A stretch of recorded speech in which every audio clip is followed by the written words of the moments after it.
Lilo and Stitch is a Disney classic with most people knowing what the premise is. A young Hawaiian girl named Lilo adopts a dog-like alien named Stitch, designed for destruction, and together they teach the importance of family and acceptance.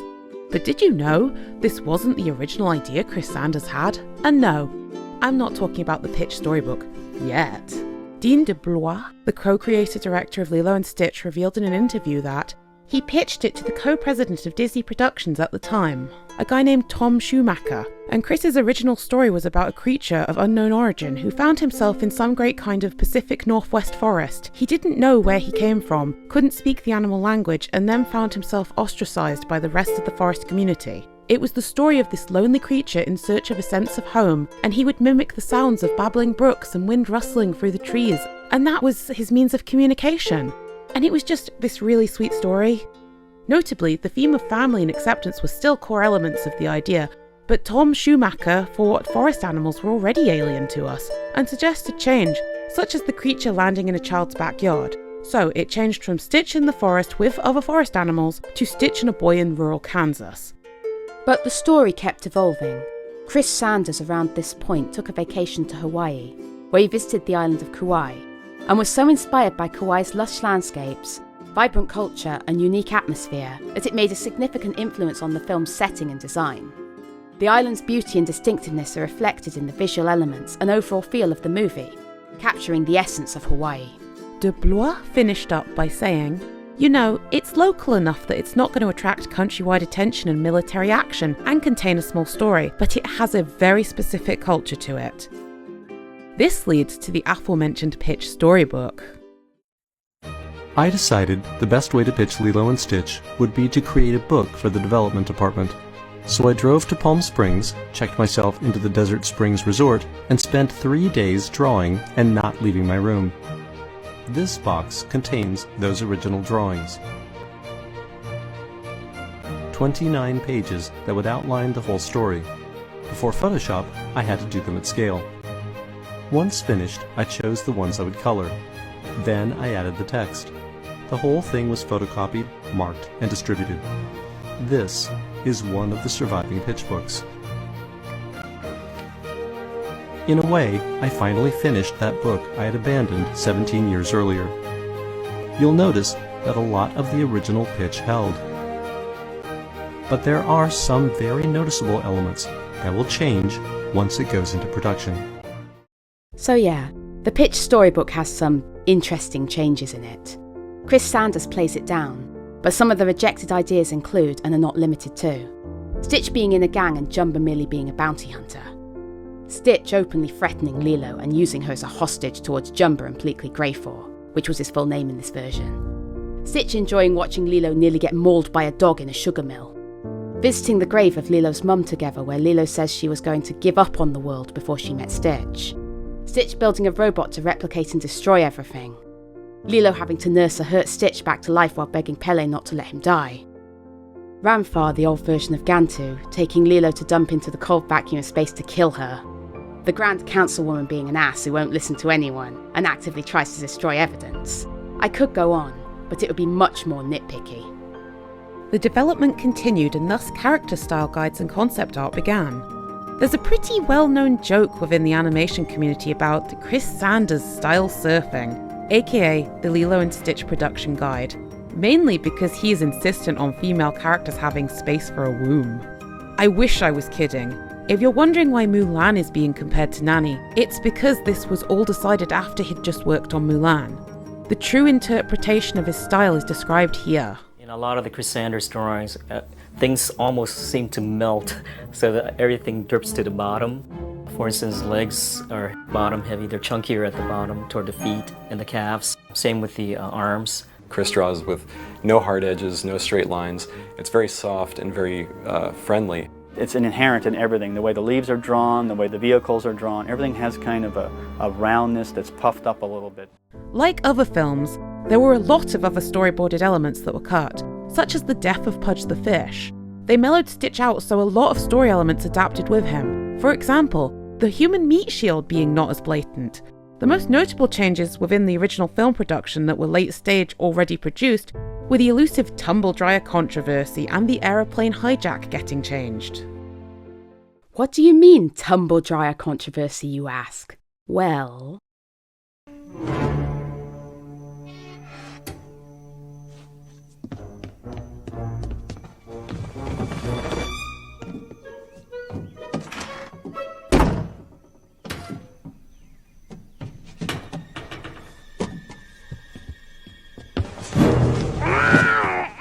If you've never looked up the original US release, you may never have seen this.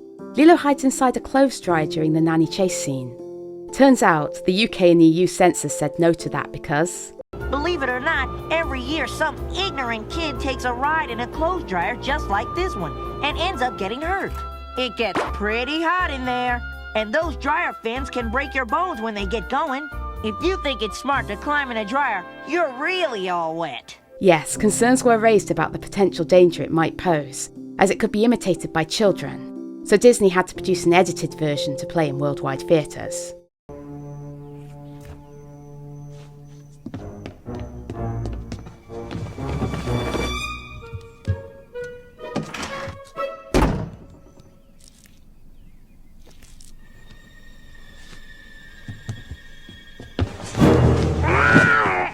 This is the version most of us saw originally. The pizza box hiding spot. It doesn't stop here. Disney also made the decision to hide the scene on US airings of the Disney Channel by doing this.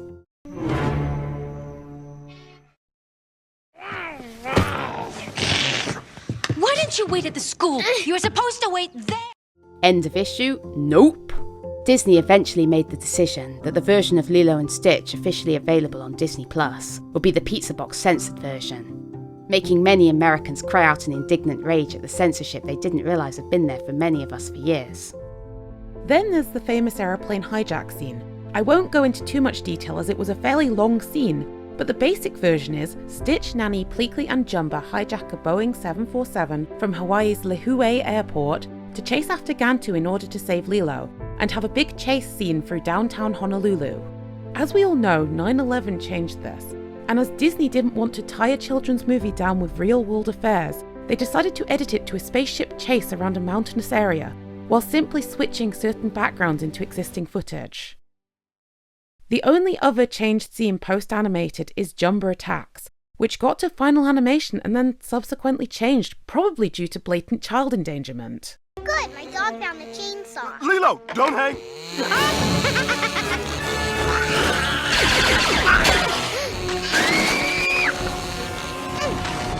Insane! Absolutely insane! How do you know?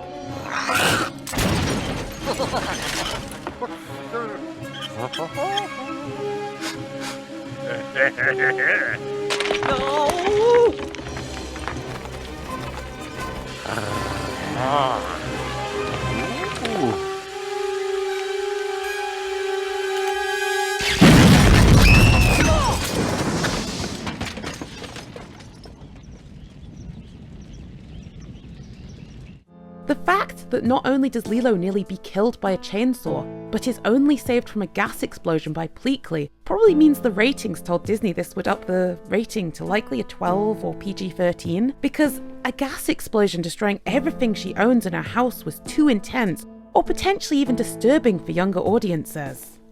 And now, the point of this, the timeline. This is our starting point, the original film. Everything that is canon will be placed around the original. So just for ease, we'll quickly cover non-canon stuff now and throw it into Non-Canon Jail. We classify non-canon as anything Disney has outright stated as in an alternate universe, and isn't considered canon with anything else. The first of these is Stitch and the Samurai.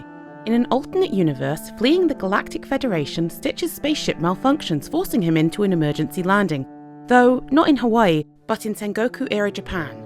Unearthed by the formidable warlord Lord Yamato and his clan, Stitch's unparalleled cuteness proves irresistible to the battle-weary samurai. Thus, the blue tanuki becomes an unexpected companion to the stern lord. The manga spans 26 chapters over 3 volumes, and explores Yamato Mason, known as Tono-sama in Japanese, and Stitch's apparent companionship, though Stitch doesn't seem to requite his feelings most of the time. It also has Jumba and Pleakley show up to attempt to capture Stitch, like in the original, but they accidentally give themselves amnesia and become weird-looking citizens of a nearby town.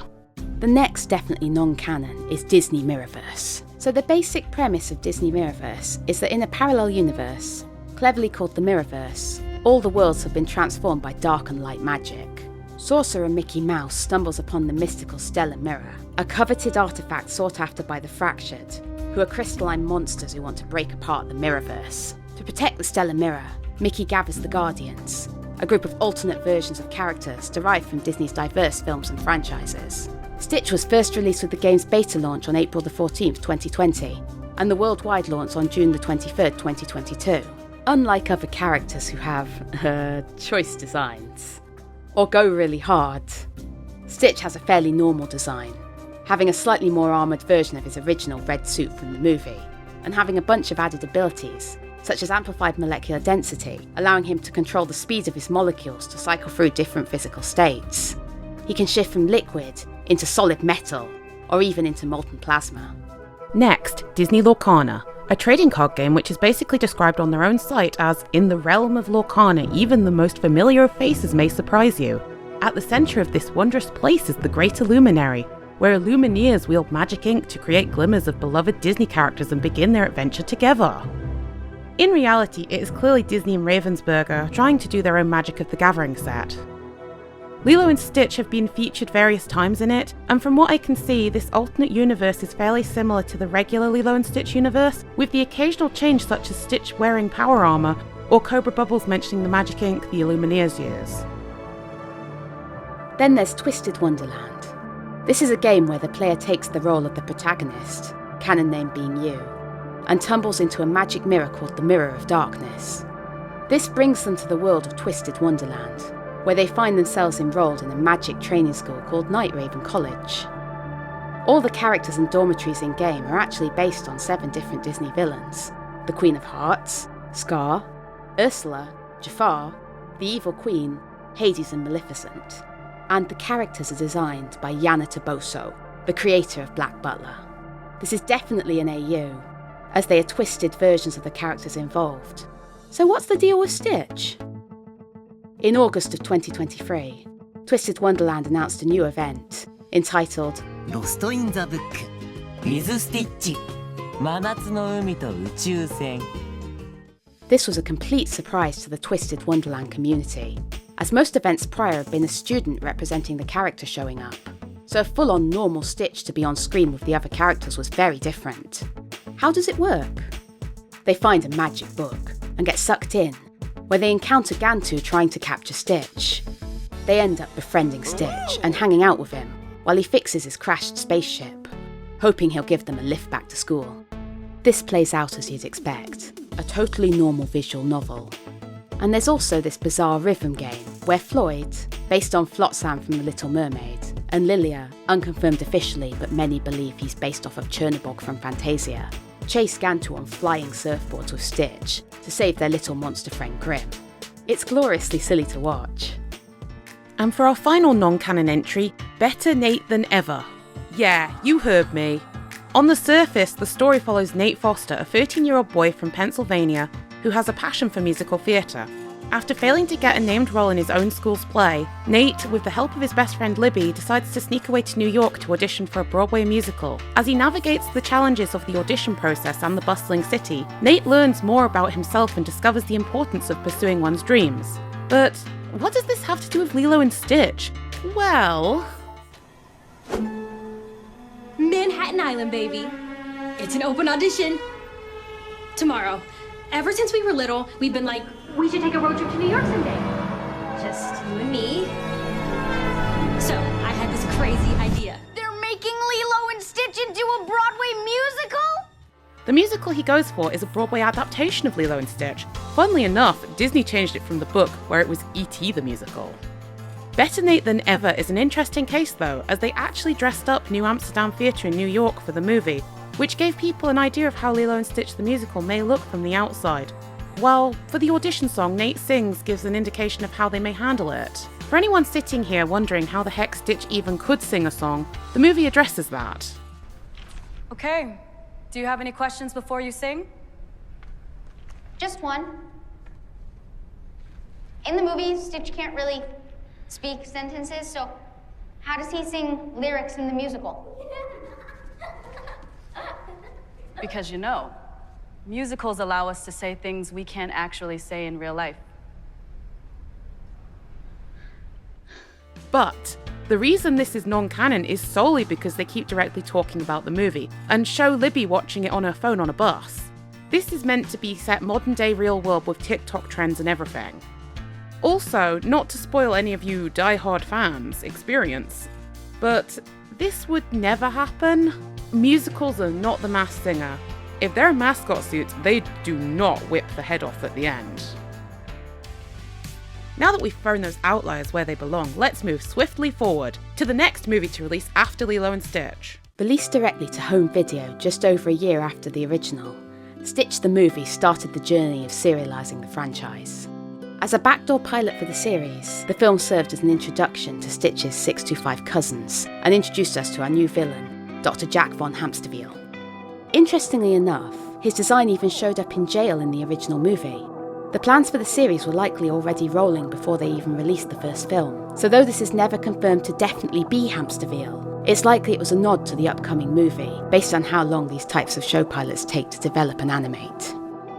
About a month later, Lilo and Stitch the series aired on ABC, with a further month delay for the US Disney Channel itself. This obviously directly continues from Stitch the movie, with Lilo and Stitch racing against Gantu to capture the experiments, so Hamsterviel won't get them, and they can find their one true place. Every episode follows this theming, but there is a very important key difference with this show. It confirms that all Disney Channel cartoon universes are linked. In a bid to cross-populate the fandoms of their shows, Lilo and Stitch hosted 4 of the other hit shows from Disney Channel during its second season. The first was American Dragon Jake Long, in the episode Morpholomew the Shapeshifter, mainly so they could have Gantu mistake Jake transforming for Experiment 316. The very next episode hosted the Proud Family, which had them all get argumentative thanks to Experiment 397, aka Spats. Later in the season, we saw Kim Possible join the fray in Rufus, which doesn't actually feature a new experiment. It was a joke about how Rufus looked like Experiment 607. And finally, 2 episodes later, we have Recess. This revolved around Experiment 285 causing people to go on vacation, with this one banking on the joke being that Gretchen finds her math work relaxing. All of the crossovers have a bit of a strange look to them, but they didn't want either show to go off model, so both had to stay fairly distinct. And no, none of these other shows fit the envisioned style. The next piece of media to come out was Lilo and Stitch 2, Stitch Has a Glitch. You'd think as this came out after the series stuff was well underway, it would be set sometime after that? Nope. It's set right after Lilo and Stitch, but before Stitch the movie.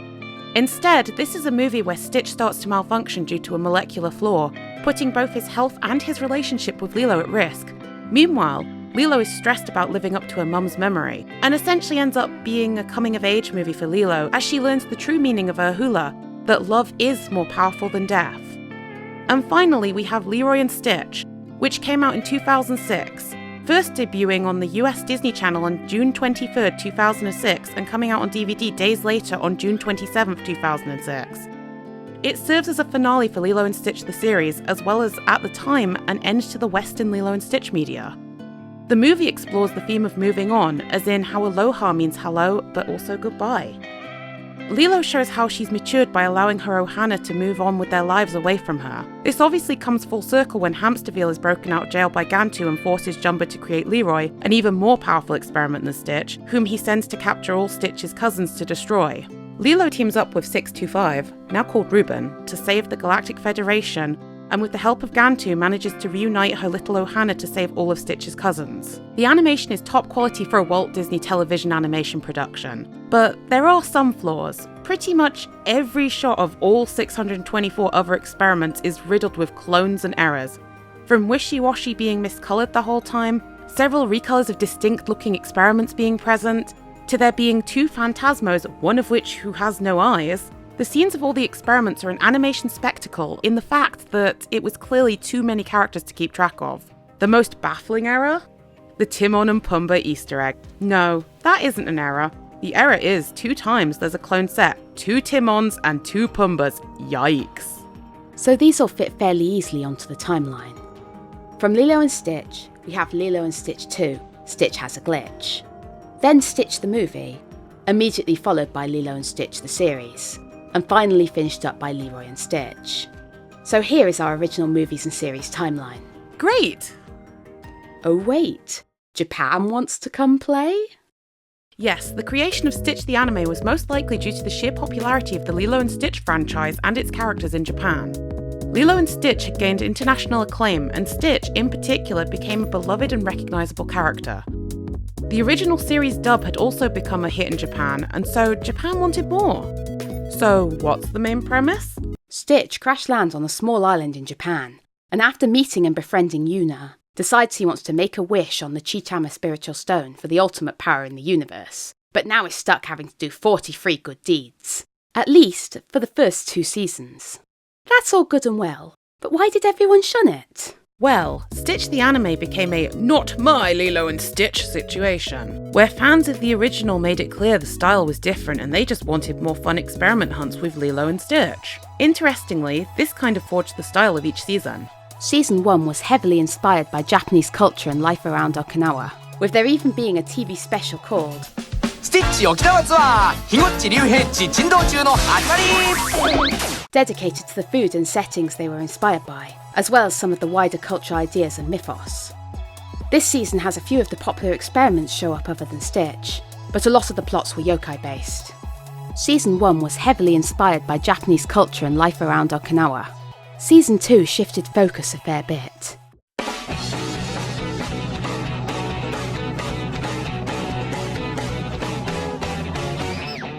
They added a subtitle to differentiate it, Stitch, Itazura Alien no Daibokan, and it's pretty evident, translating to Stitch the Mischievous Alien's Great Adventure, that this season is more to do with the alien aspect of the original. There were still yokai plots, but a lot of extra plots based on his cousins happened, some of which were almost cut and paste from the original series. Both these seasons were animated by Madhouse, with the animation produced by TV Tokyo for Season 1 and TV Asahi from Season 2 onwards. Shin took over the animation production for Season 3 onwards. Then we have Season 3.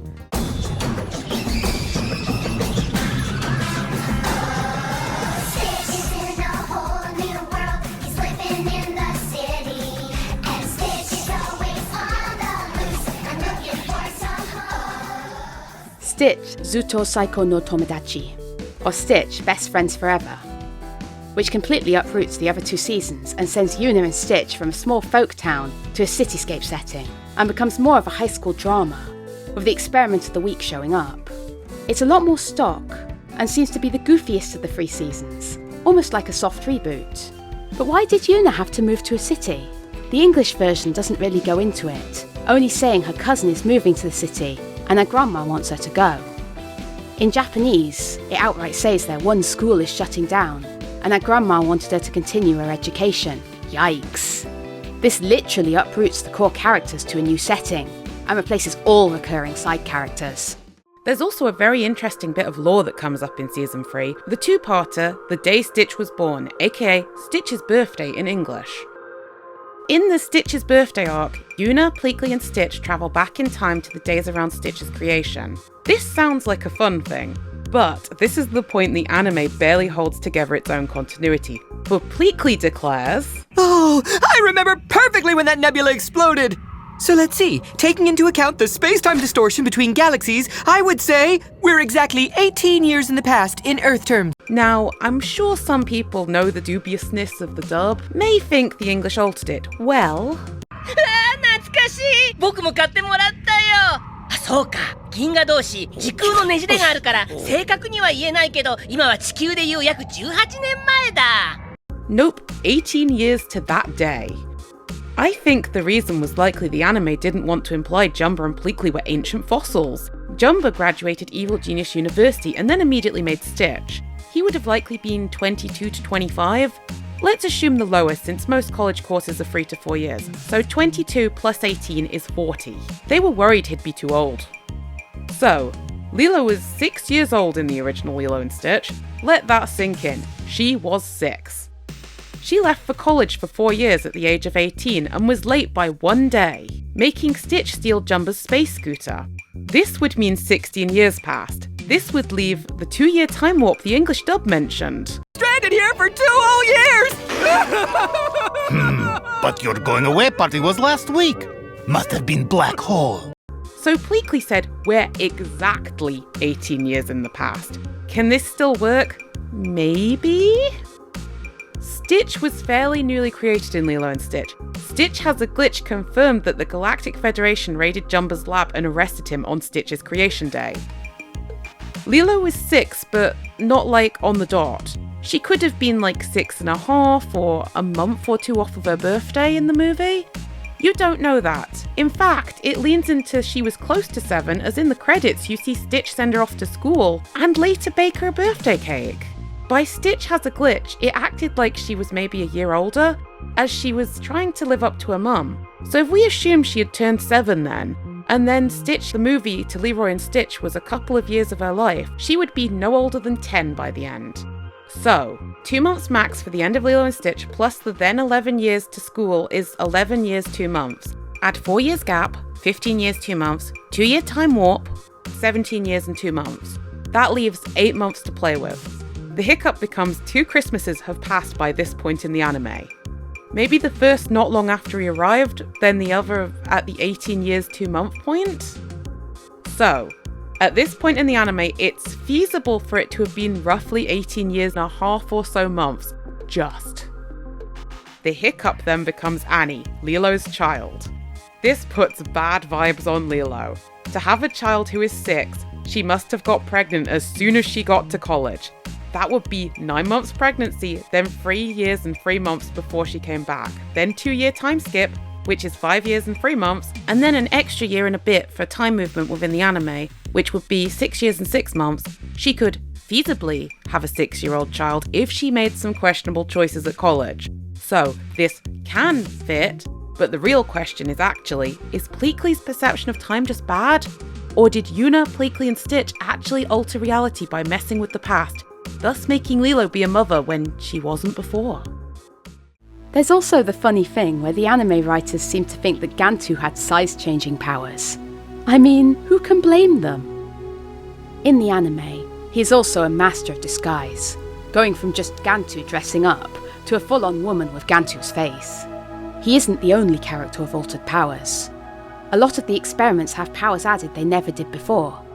In Season 2, you have Amnesio providing little eggs with people's memories as a retrieval process instead of the illogical Ohana password, 627 having the ability to turn into a human prince at will, and Nosy blatantly being psychic to know his gossip. Whoa there! Listen, Goldilocks, I can find out anyone's secrets. You want me to prove it? Taro here? He's so scared of the dark he won't get out of bed at night to use the bathroom. Yeah, but that's not a secret! Season 3 is a little messier, as the experiments are transmutated and made extra evil by Hamsterville, obvious by the big H on them somewhere. These have even more wacky additions, such as Elastico being able to turn you into an animal, or Sample being able to control you to dance through remixes, or even Dupe making weird different-sized copies of people with different personalities. The last thing to talk about with the anime is its 2 specials set after the 3 seasons, Stitch and the Planet of the Sand from 2012, just over a year after Season 3 finished, and Stitch Perfect Memory in 2015. Stitch and the Planet of the Sand, in brief, is about Stitch having to leave Earth, and therefore Yuna, to go and confront a planetary war at the sand planet of Katuna in order to save Churro. The 45-minute special is notorious for how long it takes to get to the Planet of the Sand. It is around the 18-minute mark that they land on the sand planet. But another very interesting thing about Stitch and the Planet of the Sand is the English dub, or should I say, what English dub? For you see, the English dub of Stitch and the Planet of the Sand aired once in Southeast Asia on their Disney Channel in 2014, and then just disappeared. All current copies are Japanese, German, and even Hindi, but English is lost media. But they released the Stitch anime on Disney Plus, didn't they? No, not exactly. Disney Plus Japan has all of it in Japanese, but outside of that, Season 1 is available in English on Disney Plus Hotstar, which is an Indian-run service that also operates in Indonesia, Malaysia, and Thailand, which combines entertainment content licensed from local third-party studios with the larger Disney Plus library. So now, the only way to watch Stitch is via a Japanese VPN and Disney Plus, or to dig around and find the TV rips of the English version that float around online. But coming back to Stitch and the Planet of the Sand, guess what wasn't reshown outside of Southeast Asia? Yep, Stitch and the Planet of the Sand. There is also a skipped dub episode, Season 2, Episode 19. Stitch gets the greatest power in the universe. But why did they skip Season 2, Episode 19, commonly referred to as Stitch Power? Well, pure speculation. But the Western dub probably didn't want to provide kids with the idea that someone you know can mess something up and you can clean it as a good deed. Ruben littering, graffitiing, and chopping down a giant post could have been cut. But the English dub had a neat trick it did. It had a habit of trimming down episodes to half their length and making abridged versions. So it is probable that they had a half episode too many with this one, so they skipped it due to its problems. But apparently this is fine. Now, Stitch Perfect Memory. This is essentially the last of the anime. The main basis for this one is that Yuna goes missing and Stitch goes on a desperate search to find her. This involves teaming up with a new character, an analytical robot called Tyler, to stop Hamsterville from replacing Earth with his fake planet replica of Earth by crashing them together. The name is a play on words based on the fact that Tyler doesn't forget anything due to her core purpose, and also, spoiler warning I guess? Because they think she's going to be reprogrammed and rebuilt at the end as she has fulfilled her purpose and that she will lose all her memories if that happens, but she doesn't.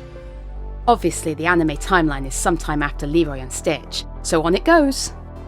So, Stitch retained massive popularity in Asia, but Japan kind of petered out the anime. Enter China. In 2017, Stitch and I was produced as a collaboration between the Walt Disney Company and Chinese animation studios Anhui Xinhua Media and Panimation Huaki Media. Unlike Stitch the anime, they produced this in cooperation with American Disney animators who worked on Lilo and Stitch the series, so they could maintain a sense of visual continuity to the original American-produced films and TV series. So why was it created? Well, the series aimed to expand the Lilo and Stitch franchise into the Chinese market and engage with a broader international audience. Disney saw a huge untapped potential in creating content that resonated with Chinese viewers, with Stitch and I being part of that effort. They tried this by blending the popular Lilo and Stitch concept with elements that would appeal to a Chinese audience, offering a unique cultural perspective to the familiar characters, with the aim of making it successful in both Western and Eastern markets. So what's it about? In this series, Stitch finds himself stranded in the Hengshan Mountains of China, separated from Lilo. There he meets a young Chinese girl named Wang Ailing, or Ai, who helps him adapt to his new surroundings. Together they embark on various adventures and face challenges while trying to evade the pursuit of Galactic Armada forces who want to capture Stitch. The series explores the themes of friendship, cultural exchange, and the enduring bond between Stitch and his new human friend Ai. Disney officials call this a spin-off, and claims it happened after Leroy and Stitch, but before Stitch the anime. So what's the problem? Most fans didn't even know it existed, and some still don't. Originally it aired on TV in Chinese, and all 13 episodes could be found on Disney Now Southeast Asia in both Chinese and English. But that doesn't exist anymore, so its main availability nowadays is on YouTube and Dailymotion. This is particularly interesting because the animation was made in time to the English, then dubbed into Mandarin, yet it never made it outside of Asia. It's only available because people ripped the English episodes off of Disney Now back when it was there. So, we're out of the mainline animated media. Don't worry, we'll look at some of the other animation-based stuff in a bit. This is a good point to talk about the video games. Obviously, there's the kinda directly meant to be the movie game on the PS1 entitled Lilo and Stitch Trouble in Paradise. This game loosely follows the plot of the original Lilo and Stitch film. And you can play as Lilo and Stitch separately. It's very Crash Bandicoot game-wise, with a lot of running, jumping, and collecting items. Lilo even has a weird voodoo doll move she can do as an attack. As this is just the movie but done weirdly, there's no need to put this on the timeline. The same can be said for Lilo and Stitch Pinball, which is literally just a Lilo and Stitch themed pinball game based on the movie. There's also Disney's Lilo and Stitch Hawaiian Adventure, which is a PC point-and-click game with 7 different games based on the movie. Again, not a lot to be said as it's based on the film. Probably one of the most infamous in this category is Disney's Stitch Experiment 626, the PS2 prequel game. Set before the events of Lilo and Stitch, with 626 being known as a galactic fugitive before he was put on trial. It showcases Stitch's adventures in outer space as he navigates through various environments and battles enemies. Stitch is serving Jumba as his newest creation in the game, and he orders Stitch to find DNA samples, which assist him in performing more experiments. There is also an appearance by Experiment 621, later called Chop Suey by Lilo, who acts as a rival big boss fight for Stitch as he wants to prove himself superior. This game ends by implying that Jumba and Stitch got away from Gantu and therefore the Galactic Federation. So you have to assume a lot of things for the timeline. First, we have the case of the contradiction between the anime, Lilo and Stitch 2, Stitch has a glitch, and this, because the second film blatantly showed the council soldiers breaking in and disrupting Stitch's molecular charging. You can bullshit the anime by saying right after Yuna, present-day Stitch and Pleakley left, he went through the Lilo and Stitch 2 stuff and was arrested, but that leaves the game. Well, you can kinda maybe claim they escaped, and then this happens and they escaped, and then this game happens and they escaped again? It would certainly explain why they aren't very forgiving and why the original movie was going to show scenes of Stitch's destruction at the trial, seeing as they apparently could have escaped a couple of times. We'll also just quickly mention here the elephant in the room of the game's villain, Dr. Habertrail. This is another potential prototype of Dr. Hamsterville, as the game may not have known the full details from the other movies. But as we are following a strictly whatever Disney claimed policy, he is a completely and totally different guy, who must be the same species as Hamsterville but with no tail. He also happens to be another rival evil scientist to Jumba, but as he did canonically go to Evil Genius University, there were probably a lot of those. Moving swiftly on, we next have Disney's Lilo and Stitch for the GBA, which sounds like it should be a direct imitation of the movie game, but isn't. This story features Lilo being kidnapped by a bounty hunter and taken for the evil Dr. Pestus to be used as a genetically modified mosquito army food source, along with some other random prisoners. The game is kinda random and not very long, but according to Disney, the game is set at an unknown point after the original film. I think the most interesting use of level is the bit where Stitch fights aliens in a barn area, almost like an old mill. I suspect they knew of some of the ditched script ideas and just rolled with them, as the original pitch included them hiding out the rain in a sugar mill. Next we have Lilo and Stitch 2 Hamsterville Havoc for the GBA as well. And by the name, you can kinda tell it's based on the series. The game is about Lilo and Stitch going around trying to find experiment pods, and meanwhile finding good experiments turn bad again. They work to turn them good once more, and once discovering Hamsterville is behind it, go and stop him and recapture him. As this shows Stitch knowing Angel, and saving Angel, this has to be set after the series finale episode Snafu in the show. Funnily, this game has an interesting history, as Climax's original prototype for it was using the work from Ed, Edd and Eddy, Jawbreakers, as well as Hot Wheels World Race, along with a ripped sprite from a different Lilo and Stitch game, to show that they had the technology to make the two styles of game on a single cartridge. As a first pass, this is intended to show both styles of game on one ROM. It is not intended to show any gameplay aspects or graphical style that will be used going forwards.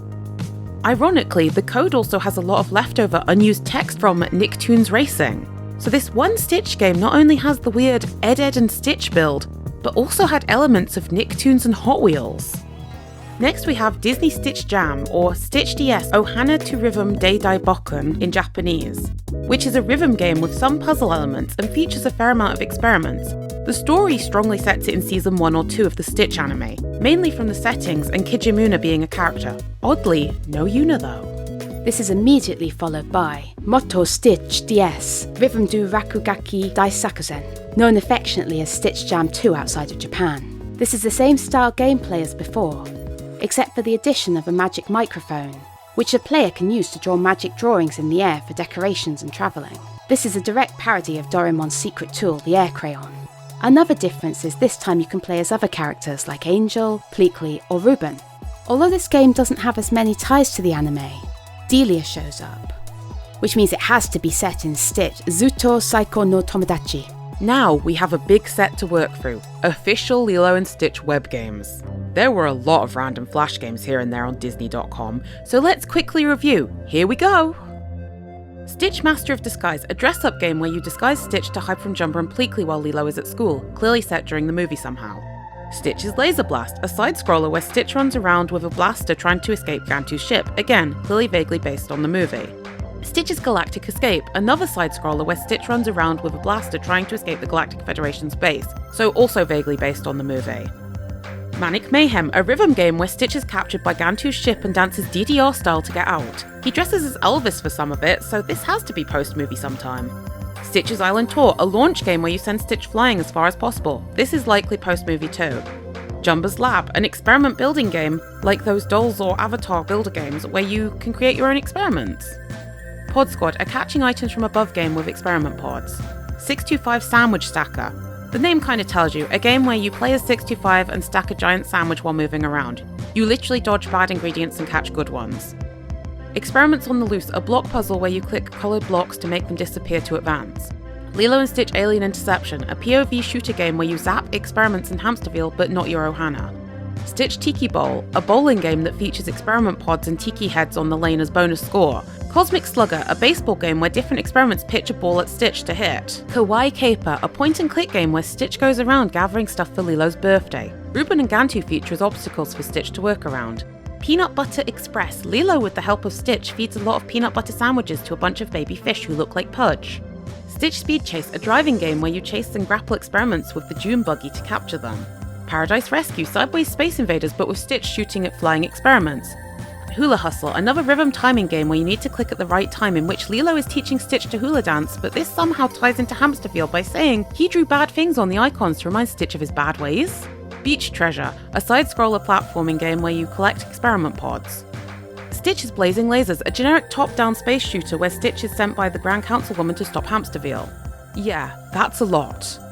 Some sites that have these archived also host other Flash games of dubious nature, such as Surf Adventure, Stitch's Surf and Scramble, Lilo Dress Up, Pod Puzzles, Memory Matchup, and Match and Catch.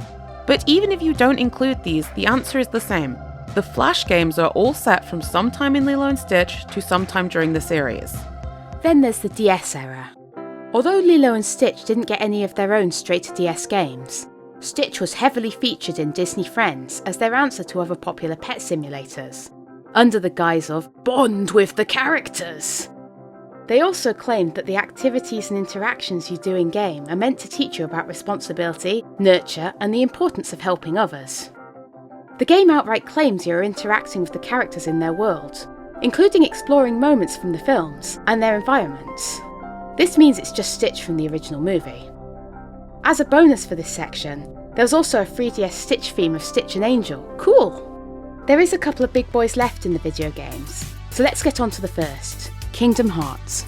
Yes, Stitch has canonically shown up in Kingdom Hearts, and Disney to this day has never said Kingdom Hearts is an AU. Now when I say Kingdom Hearts, there are two main game appearances, Birth by Sleep and Kingdom Hearts 2. In Birth by Sleep, he appears in all three characters' stories. In Terra's story, Terra releases Dr. Jumba in order to find Experiment 626, soon finds him encased in an experiment pod, and releases him in order to see his true power. 626 is interested in Terra, and steals his Wayfinder in the process. Despite the initial chaos, 626 surprises Jumba by returning the charm when asked, and as Terra tries to reach out to him, they are disrupted by the alarm sounding. Terra's story also features Experiment 221 as a boss fight, implying Jumba literally carries his experiment pods around with him everywhere. Next we have Aqua. When she arrives in deep space, Aqua is attacked by the Unversed before she finds a weird object that looks like one of her good luck charms and then encounters Experiment 626. He takes the object back and flees when Gantu's voice is heard. Aqua subsequently meets with the Grand Councilwoman and agrees to capture 626 and Dr. Jumba. When she finds 626, she has to save him from the Unversed, where she then finds out about his connection to Terra and how the good luck charm has changed him. Knowing this, she decides to team up with 626 to defeat Gantu. And then when the Grand Councilwoman comes and explains that she knows everything, asks the Councilwoman to reconsider his sentence, highlighting his newfound understanding of love and friendship. And then we can look at Ventus. Upon arrival to deep space, Ventus encounters a massive Unversed that is after the Grand Councilwoman's ship. 626 has been recaptured from the ending of Aqua's story, and is put in Gantu's detention cell from the movie with the two giant guns and told to stay put. 626 easily escapes. Ventus follows the massive Unversed in, but Gantu thinks he is the intruder until the ship is having issues from a monster attacking the engines. As Ventus goes to follow, 626 drops before him and mentions Terra and Aqua, and shows his good luck charm to Ventus. Ventus leaves to face the Unversed, and 626 waits for him, until Gantu destroys his charm and provokes him. Ventus catches up to the massive unversed, and with 626 coming to aid him, but 626 becomes uncontrollably angry during the fight because of his charm being broken. After more doubt about 626's change from Gantu, they flee and 626 steals the red police cruiser to reenact the space chase scene from the movie, but unfortunately leaves Ventus behind. Finally, during the credits, 626 shows up for a final scene revealing after Xehanort's defeat, 626 got his wayfinder fixed and put it on the steering wheel of the police cruiser he stole as he flies onwards happily. So, is that all? You know it's not. Stitch also showed up in Kingdom Hearts 2. There's a scene where Sora, Donald, Goofy and Leon enter the corridors leading to Ansem's study and big computer. Stitch stealthily crawls above them unnoticed. Eventually he descends onto the computer keyboard, prompting Donald to try to catch him. Stitch eludes Donald's grasp and playfully leaps away, inadvertently alerting the Master Control Program, as Donald accidentally presses the keys by standing on them. In a subsequent event later in the story, Stitch once again appears as he actively participates in the Battle of 1,000 Heartless in the Great Moor, utilising his blasters in combat. He is also a summonable ally for Sora, bringing Hawaii with him upon summon.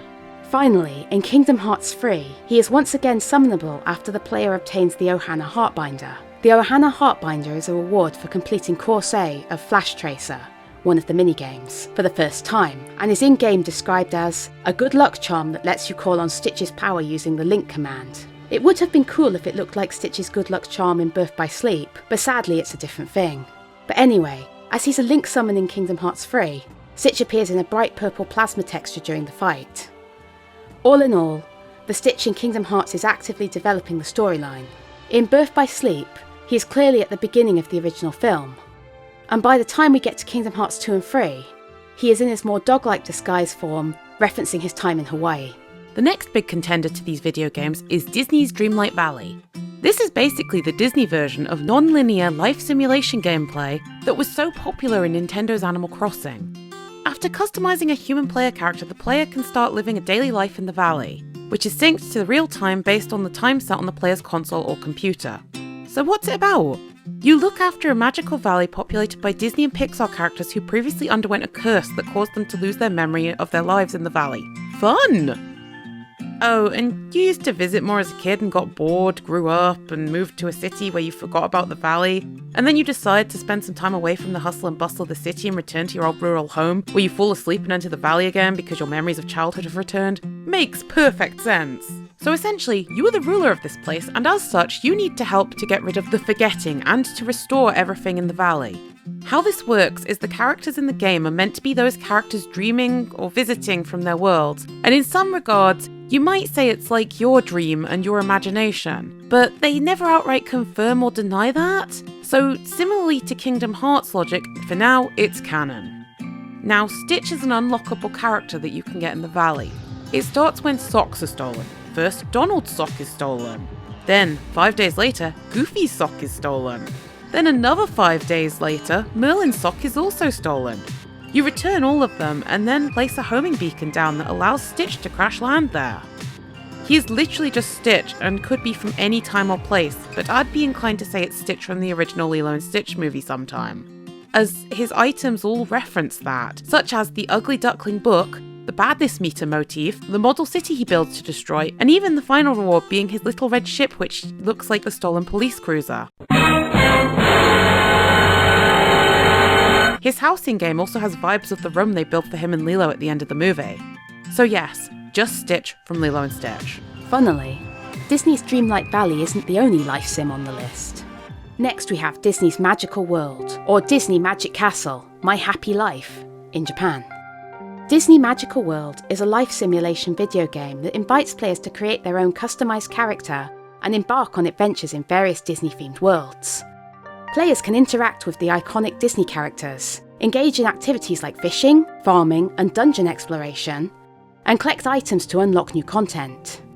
The game offers a mix of simulation, exploration, and quest-based gameplay, allowing players to immerse themselves in the magical worlds of beloved Disney franchises. And guess who appears in this game? Yep, Stitch. He appears in Disney Magical World when you throw a Stitch-themed party at the cafe. This is basically an excuse to do a photo with him. After the first party, he'll occasionally show up in Castleton to request favours. On a side note, my favourite Whiplash world is Port Royal, aka Pirates of the Caribbean's world. This is insane. Look at how the realistic Jack Sparrow sticks out in comparison. This game did so well it got a sequel called Disney Magical World 2, or Disney Magic Castle My Happy Life 2 in Japan. This is basically more of the same thing with new worlds to explore, but one of the worlds is Lilo and Stitch's world.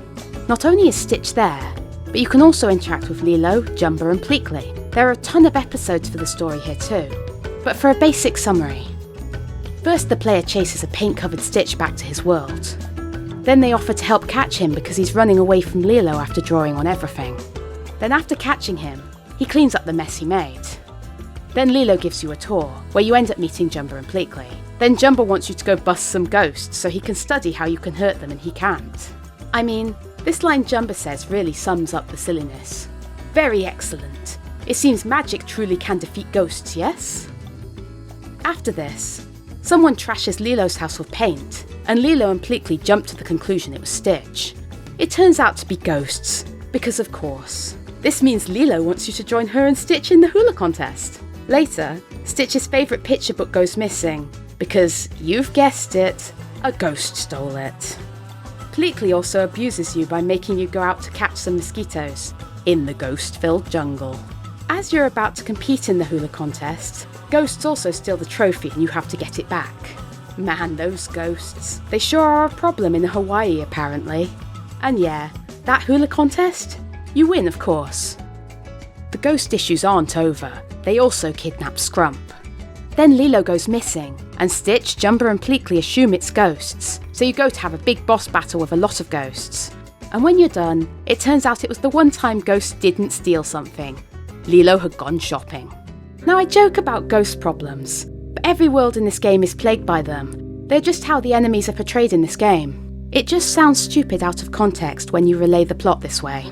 Outside of the Lilo and Stitch World episodes, you can also host parties like the first game, but get all 4 of Lilo, Stitch, Jumba and Pleakley at the party. Very cool.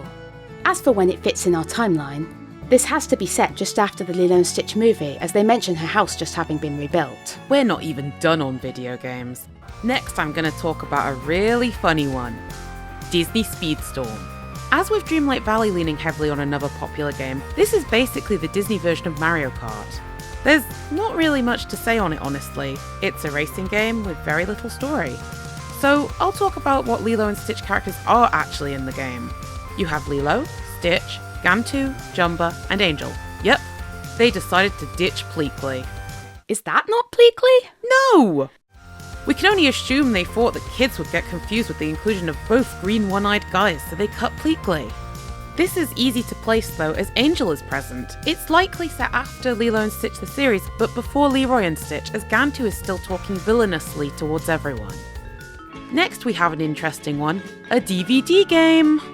Lilo and Stitch's Island of Adventures is a dual interactive DVD board game, in which up to 6 players can use a physical board with pieces, but move by spinning the wheel on screen. The aim is to collect the most experiments, which are on little discs, which are gained by winning the on-screen minigames. And the game includes mechanics that mean you can lose them. The game ends when someone passes the finish line, and at that moment, whoever has the most experiments wins. This specific DVD only seems to have had a USA release, which is unfortunate as it looks like it would have been a great game to have got when it was released. Regardless, it's based on Lilo and Stitch the series, as it's about experiment hunting, and the DVD even has 2 episodes as bonus content. How about some party games, such as Just Dance Disney Party? This one isn't too hard to work out as it features Hawaiian roller coaster ride from the original film, and during the dance features Lilo, Stitch and Jumba. This is one of those definitely set in the first film pieces. Disney Infinity also features Lilo and Stitch. In Disney Infinity 1.0, there was the Stitch's Blaster Power Disc, which was the blaster used by Experiment 626 in Lilo and Stitch. Then, in Disney Infinity 2.0, there was the Hagen 10 Stitch with Surfboard Power Disc, which was described as Catch a Wave with Stitch's Hovering Surfboard from Lilo and Stitch. There was also a collectible Stitch figure which, when you scanned in Disney Infinity 2.0, gave you access to his own toy box game called Stitch's Tropical Rescue. Stitch's Tropical Rescue has a vague storyline of Pleakley accidentally made the United Galactic Federation think Earth ducklings were the ultimate weapon because they are so cute that if you see one you would literally die. This means you play as Stitch, who helps go and save the ducklings from a robot invasion. The game is a turn-based defend game where you face progressively more difficult waves of Lilo and Stitch themed enemies, and the start of each round you can place defensive or attacking devices on the map to help deal with the enemies. There's also some deleted content, such as Stitch's costume change, in which Stitch would have had a costume change power disc that would have given him his Elvis Presley outfit from the movie. The only reason this didn't happen was because the game's creators realised they'd have to pay money to the Elvis Presley estate to include it, so they ditched it. As Pleakley is asking Stitch for help, we can assume this happens after the original movie, but there isn't a lot else to place it, so we'll just assume just after Lilo and Stitch. I mean, a lot of these games are very fun, but have you ever wanted to play a game where you can experience the joy of going to a Disney park, specifically Disneyland in California, and run around and ride attractions and meet some characters? Well, Xbox Studios sure has you covered. Connect Disneyland Adventures, later remastered into just Disneyland Adventures for its Steam release, is exactly that. And guess who you can meet? Why, Stitch, of course! Yes, you can go up to Stitch, high-five him, hug him, dance with him, get his autograph, and also complete his quest. Good times. As Stitch does a hula-style dance that references Elvis, and also seems to be acting extra good, I'm going to say this is Stitch post Lilo and Stitch 2 Stitch Has a Glitch. We kinda missed one Flash game before, but for good reason. You'd think as Lilo and Stitch came out in 2002, they had a chance of being featured in House of Mouse, right? Seeing as that ran from 2001 to 2003, well, not exactly. They were only ever featured in the House of Mouse online Flash game Pack the House as guests to the House of Mouse. This would also obviously fall in with the other games, as it would be during to just after the first movie. There's also a plug and play game, you know, one of those devices that's a controller you plug straight into the TV. Yeah, the game Stitch's Search for Paradise was featured on one with 4 other games, the other games based on The Lion King, Aladdin and Donald Duck. The story it gives you is as follows. Stitch has fallen into a cave while looking through Lilo's photo collection. Help Stitch to reach the exit of the cave while collecting as many photos as you can before Lilo returns home in an hour. When you eventually escape, if you haven't collected all the photos, you get a message saying he escaped and found Lilo waiting all along, and is happy to see Stitch even though he lost some of her photos. If you find all of them, it just says you found everything and congratulates you. This is also clearly set just after Lilo and Stitch the movie in our timeline. Then there is Lilo and Stitch Screenmate, a virtual desktop pet game for PC created to coincide with the release of the movie that was available on Disney's official Lilo and Stitch website in 2002. When you opened the program, Stitch appears on your desktop, and you could interact with him by clicking on him with your mouse. It had the options Give Stitch Coffee and Give Stitch More Coffee that would make him misbehave and make his badness level go up. The option Squirt Stitch, which would calm him down again and reduce his badness level. A new bonus DVD actions command which made Stitch pull out a picture of the DVD that you could click to visit the official website. And a Stand Still command which would make Stitch stay in one place. Stitch would occasionally perform actions such as surfing across the screen, using a record player, and dressing up as Elvis when left alone. This program has Stitch behaving as you would expect him to after the events of the original movie, so this is where it is placed on our timeline. This Screenmate program was later updated for the release of Stitch the Movie in 2003, and became Stitch the Movie Screenmate. It is almost identical to the original program, with only 2 changes to Stitch's actions. The new bonus DVD actions command changed so Stitch now pulls out a picture of Stitch the Movie instead of the original Lilo and Stitch, and 2 new commands, Unleash Experiment 221 and Unleash Experiment 625, which would add either Sparky or Ruben to your desktop, as well as the interactive Stitch. This version of the program came with several other bonus features, including desktop themes, icons for AOL Messenger, and a trailer for the movie. As its name suggests, this program quite firmly takes place during Stitch the Movie, so this is where it sits on the timeline.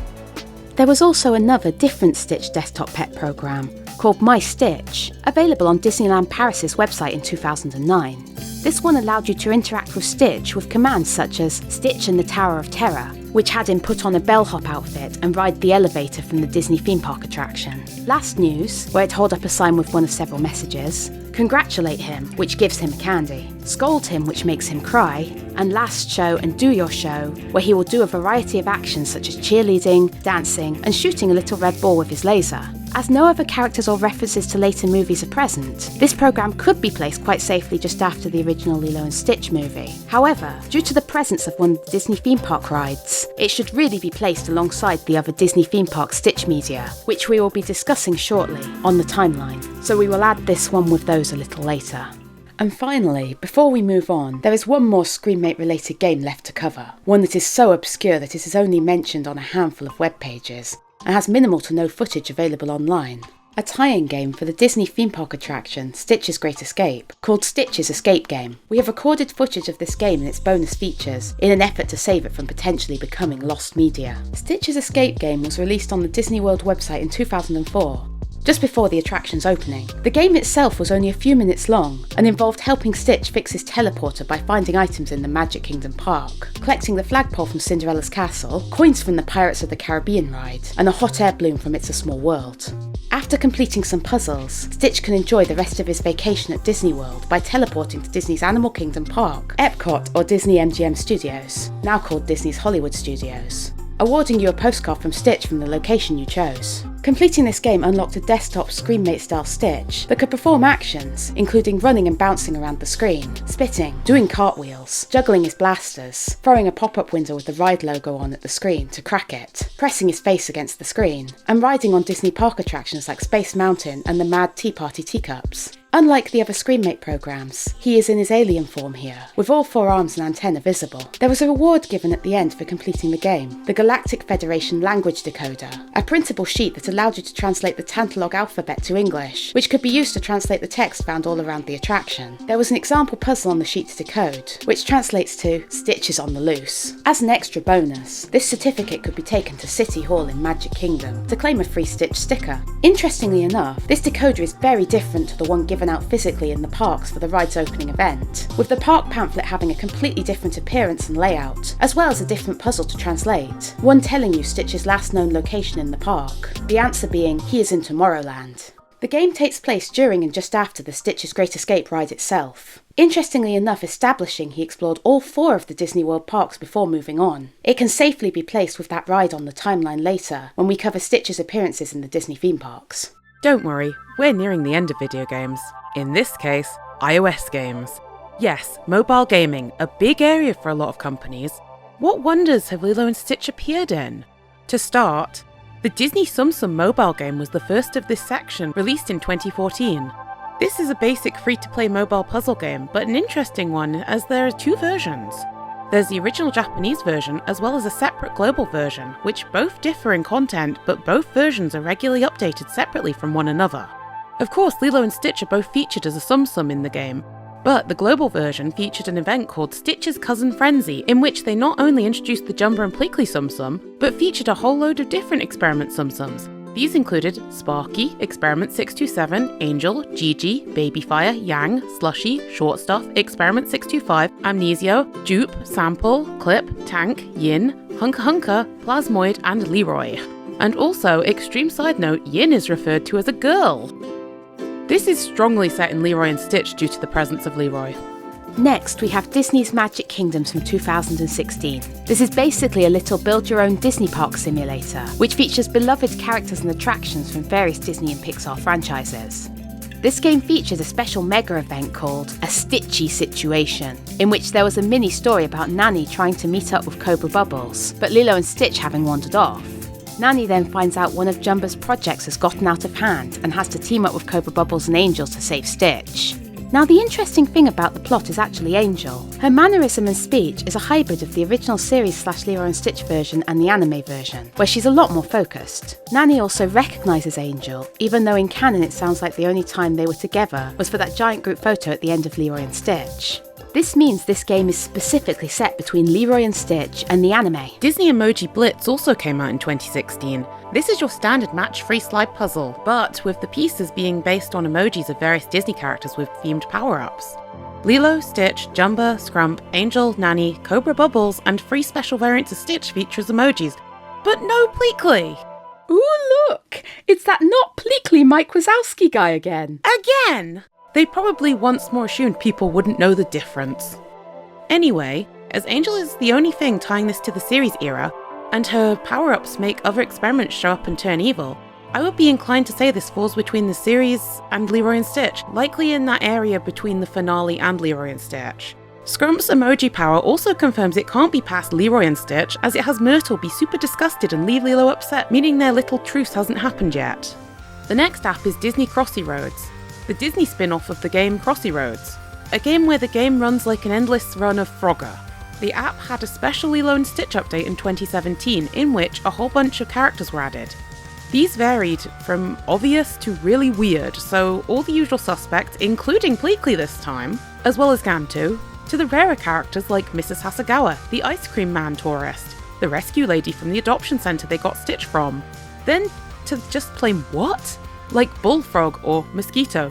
Yes, you can play as a frog or a tiny mosquito. This is very clearly just based on the original movie though, as the character sets are kind of a soft retelling, like the fact you can unlock a prisoner variant of Jumba. Moving forward to 2018, we have Disney Heroes Battle Mode, a mobile RPG that brings together the characters from various Disney and Pixar universes, allowing players to assemble a team of heroes to battle against corrupted versions of beloved characters in a thrilling and strategic combat experience. And of course, they feature characters from Lilo and Stitch. Stitch himself was an early addition to the game near launch, but later on they also added Jumba, Pleakley, Lilo and Angel as unlockable heroes for your teams. Jumba and Pleakley are clearly in their Lilo and Stitch the series outfits, and Angel is present, so let's assume this is that funny gap of late series into Leroy and Stitch time. How about another match-free game? Yeah! Okay, but how about we merge it with a little city builder? Cool! Disney Pop Town joined the scene in 2019 and is basically a make-your-own Disney-themed town and avatar dress-up via playing match-free puzzle games. Fun! Well, the lore of the game claims the player is helping to restore hub worlds inspired by Disney franchises by playing match-free levels. One of the hub worlds is Lilo and Stitch, and there are a bunch of costumes available based on characters from Lilo and Stitch. They even held special Lilo and Stitch themed costume giveaways on Stitch Day. The movies tend to be loosely followed with a little stage show being put on by people at the end, then clips of the movie show, so this will count as during Lilo and Stitch the movie. Disney Sorcerer's Arena is another crossover mobile role-playing game with card-based combat and fighting gameplay from 2020. The in-game explanation is you are summoning the characters from their collectible cards into battle. This game features Stitch, Cobra Bubbles and Gantu as summonable characters. Much like some of these other games, this again seems to be solely set in the around Lilo and Stitch the movie slot, possibly just after, as Stitch has a hula costume and a vampire costume as extra customization. 2020 also was the release year of Disney Getaway Blast, which is another puzzle game in which you solve puzzles in a tropical island setting to collect new characters, as well as customize the area. Lilo and Stitch feature and have a small story about Stitch losing his red spaceship, as well as him and Lilo making a base of operation together. This is likely just Lilo and Stitch hanging out after the movie. Ironically, the free version of this app ceased operation on February 27, 2023 and was re-released on May 10, 2023 as Disney Getaway Blast Plus, exclusive to Apple Arcade. Speaking of Apple Arcade, what about a different genre of game? 2023 also yielded Disney Spellstruck, exclusively for Apple Arcade, which is literally Disney merged with Scrabble. Exciting! Stitch is an unlockable character, but as this is so exclusive to Apple Arcade, there isn't a lot of footage to find online, but he's in the trailer and is unlockable via collecting the letters Stitch the Alien. So he's just Stitch from Lilo and Stitch the movie. So we're done, right? No more video games? You wish. We haven't even talked about the Asia exclusive ones. First we have Disney Epic Quest, a quest so epic, the game only released in Southeast Asia and didn't even last more than a year. I'm serious. It opened its beta in early 2019, but by September that year, they sent out a notification to say the game was discontinued, with no more in-app purchases and stopping new downloads. They stopped support and nerfed the servers in October 2019, so yeah, it didn't survive. But we know what it was about. The entirely pixel land, the Digital Kingdoms, were peaceful until a malicious virus named Syntax infected all. So, you fight back by assembling a squad of your favourite Disney and Pixar characters to battle the infection and stop Syntax. And guess who was one of those characters? It's Stitch. It's always Stitch. Stitch is in his dog disguise and uses his blasters, so it's likely Stitch from after the movie. Next we have Stitch Super Chef from 2012, which is another match-free style puzzle game, but this one was never released outside of Hong Kong, China, Taiwan and Macau. It was also available in English, traditional Chinese, as well as simplified Chinese. This one has the exciting story of Ruben teased Angel for her lack of cooking skills, so Stitch decided to become the best sandwich chef ever to oust Ruben, and also so he can teach Angel hands-on. Based on the fact they all seem to be casually hanging out and the 2012 release date, I'd say this falls right before the anime. Finally, we have Lilo and Stitch, Stitch is Coming, also known as Lilo and Stitch Here Comes Stitch, or by its shortened form, Stitch Now, which is a Chinese card battle and role-playing mobile game released in 2012. In the game, Lilo has been kidnapped by Dr. Hamsterville, and Stitch must enlist the help of Jumba's other experiments to rescue her. There are more than 100 of Stitch's cousins available to unlock in the game, with each experiment having an element and a star sign with its respective constellation assigned to it. Collecting them allows you to power up Stitch into a new form. Players can choose for Stitch to specialise in one of 4 professions or classes. Number 1, the Flame Warrior or Flame Samurai, which corresponds to the fire element and the star signs of Aries, Leo and Sagittarius. Number 2, the Crazy Fantasy Man or Wind Dancer Hurricane class, corresponding to the air element and the star signs of Aquarius, Gemini and Libra. Number 3, the Limbo or Limber Hunter class, corresponding to the water element and the star signs of Scorpio, Pisces and Cancer. And finally, number 4, the Holy Land Guard or Guardian of the Holy Land class, corresponding to the earth element and the star signs of Capricorn, Taurus and Virgo. Partnering Stitch with another experiment of the correct type and star sign increases his stats, with some experiments increasing attack, some defense, and others giving a more rounded boost of stats. There was an online battle mode where players could compete using their upgraded Stitch. Due to the presence of Lilo, it has to be set before the anime, and since Leroy does not appear to be present, it appears to take place after the series finale of the series, but before the Leroy and Stitch movie. Finally, we're free of the video games! So, let's go to the more off-screen media. Something to sink into. We're going to talk about books. So, there's obviously many novelizations of the movie. We don't need to cover those. However, we will be looking at any that fall out of that and tell a new story, and even some comics and manga. Let's just dive in head first. We'll start with the stories from Disney 7 Days of Lilo and Stitch storybook collection. We can ignore the first story as it's just the movie, but the others are all fine. In The Dog Show, Myrtle has just got a purebred poodle called Kashmir. And after Lilo telling her Stitch is really smart, Myrtle challenges Lilo to enter an upcoming dog show. They enter, but Lilo isn't clear with Stitch and he ends up messing up all the events. They leave knowing Myrtle won, and at home Nanny presents them with handmade medals, reminding them that family is more important. This is basically a rewrite of the episode Yappa, but without Gigi. And for it to be more set up as a moral for children, like entering a contest out of spite is not a good idea. This means that this must be set just after the movie. The next story is Holiday Mischief with Stitch, which is about Stitch's first Christmas with Lilo. Lilo teaches Stitch about Old St. Nick and being naughty and nice, but expands to also include Hanukkah and even Kwanzaa at Cobra Bubble's house. This is clearly set during the credits section of Lilo and Stitch the movie, as that shows them celebrate Christmas for the first time together. Then there's Ride the Waves. Nanny convinces Lilo and Stitch to enter a surfing contest, even though they aren't super invested. When they're renting a board, Lilo meets with Myrtle, who says she's gonna win.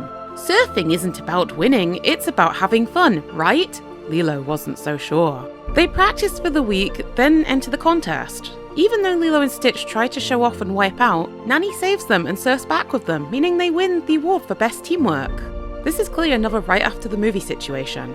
Then there's A Valentine for Stitch, also known as Stitch's Valentine, in which Lilo teaches Stitch about Valentine's Day, like the American tradition of giving your friends cards. Stitch decides he wants a Valentine because they are a special friend and asks if Angel can be his Valentine. And Lilo tells him yes. Lilo and Stitch then find Angel to teach her the meaning of Valentine's Day too. This is very clearly a bit mixed up on when it's set. It's acting like Stitch doesn't get what Valentine's Day is, but then also has Angel featured that throws it straight into Lilo and Stitch the series. We're gonna have to maybe assume that Stitch didn't notice the previous Valentine's Day or didn't care, so as Angel is just up on a cliff singing, this is likely set after the season finale of Lilo and Stitch the series, but before Leroy and Stitch. Next is Stitch or Treat, which starts off stating it's Stitch's first Halloween on Earth. This is a very basic story about Lilo teaching Stitch about Halloween and then having to correct his bad behaviour. The story is clearly based off the ending credits scene of Lilo and Stitch, as that shows them carving pumpkins at Halloween with a blaster and Stitch does so in the story. The final story in this book is called Stitch's Day at School, also named Grab That Frog in some cases, where Lilo decides to take Stitch to Pet Day at school, and he gets into some mischief chasing the class's pet frog around. This is again probably set during the credits of the movie. Another story that wasn't featured in this book, but from the same vein, is Manners Matter Stitch, in which Stitch isn't showing proper manners and Nanny threatens to not let him attend a potluck luau that weekend, so Lilo coaches him on manners. This was clearly written alongside the Dog Show book as it features Myrtle and Cashmere again, which would also place it just after the original movie. There was also another similar style book called Dog On It Stitch, in which Lilo looks after their neighbour's puppy Rover, and Stitch gets jealous of Lilo and Nanny paying attention to the dog and not him. He runs off to watch puppies at the adoption centre to try and get Lilo to like him again, but two scientists are looking for him and Cobra warns Lilo and Nanny to get Stitch to safety. They manage to trick the scientists, and David convinces the scientists an alien went out to sea. He brings a kitten home that was just on the beach that then bonds with Stitch. This book is also clearly just after the movie. Let's go deeper. We also have a sound book called Muddy Buddy, where Lilo and Stitch get dirty playing and Lilo has to help Stitch clean up even though he doesn't like water. This is clearly set just after the movie too. There's even a baby book called Disney Baby, Say Please Stitch, which is a slightly more simplified version of the Manners Matter Stitch book. It's literally a bunch of situations where Stitch needs to ask nicely to get what he wants, such as getting dessert. Again, this is likely based on the post-movie era Stitch where he's starting to fit in gradually. Let's get more interesting. Did you know Disney ran a series of educational comics based on different franchises to teach subjects? Well, in 2021, Disney's Science in Comics began creating a whole bunch of different books exploring various scientific things, and issue 2A, 2B and 2C, eventually grouped into volume 2, featured Lilo and Stitch. Disney's Science in Comics Volume 2, Genetics and Evolution, Lilo and Stitch, is about Stitch finding a fossilised egg, and Jumba getting involved with his evil genius science to help them learn about the ancient bird, the Moanalo, that was from that egg, as well as how life on Earth has changed since ancient times. Jumba's evolution ray gun also hits David and makes him become a caveman, and they need to save him. The whole volume covers evolution, biodiversity, and life cycles to teach children about these scientific concepts. This is clearly another vaguely set after the original movie piece, as they are hanging out as a group, including Nanny and David, as well as Cobra Bubbles popping up later on. That's not the only educational book based around Lilo and Stitch though. There's also Disney's Lilo and Stitch, all about planets. Stitch explores the solar system, which uses the story of Lilo having a homework report to do on the solar system, but can't finish it because she has to clean up after Stitch. So Stitch decides to help her by taking Lilo's camera and getting Experiment 221 Sparky to help him power Jumba's ship to fly around and get photos of the solar system for Lilo. Apart from the verbal mention of Experiment 221, this would have been just post-movie, but as it mentions Sparky and no other experiments, that would place it right at the point after Stitch the movie but before the series. There is also a gradually shifting anthology of stories called 365 Disney Bedtime Stories, which over time has been adding various Lilo and Stitch related short stories into it. The idea is it gives you a bedtime story for each day of the year, some of which are themed.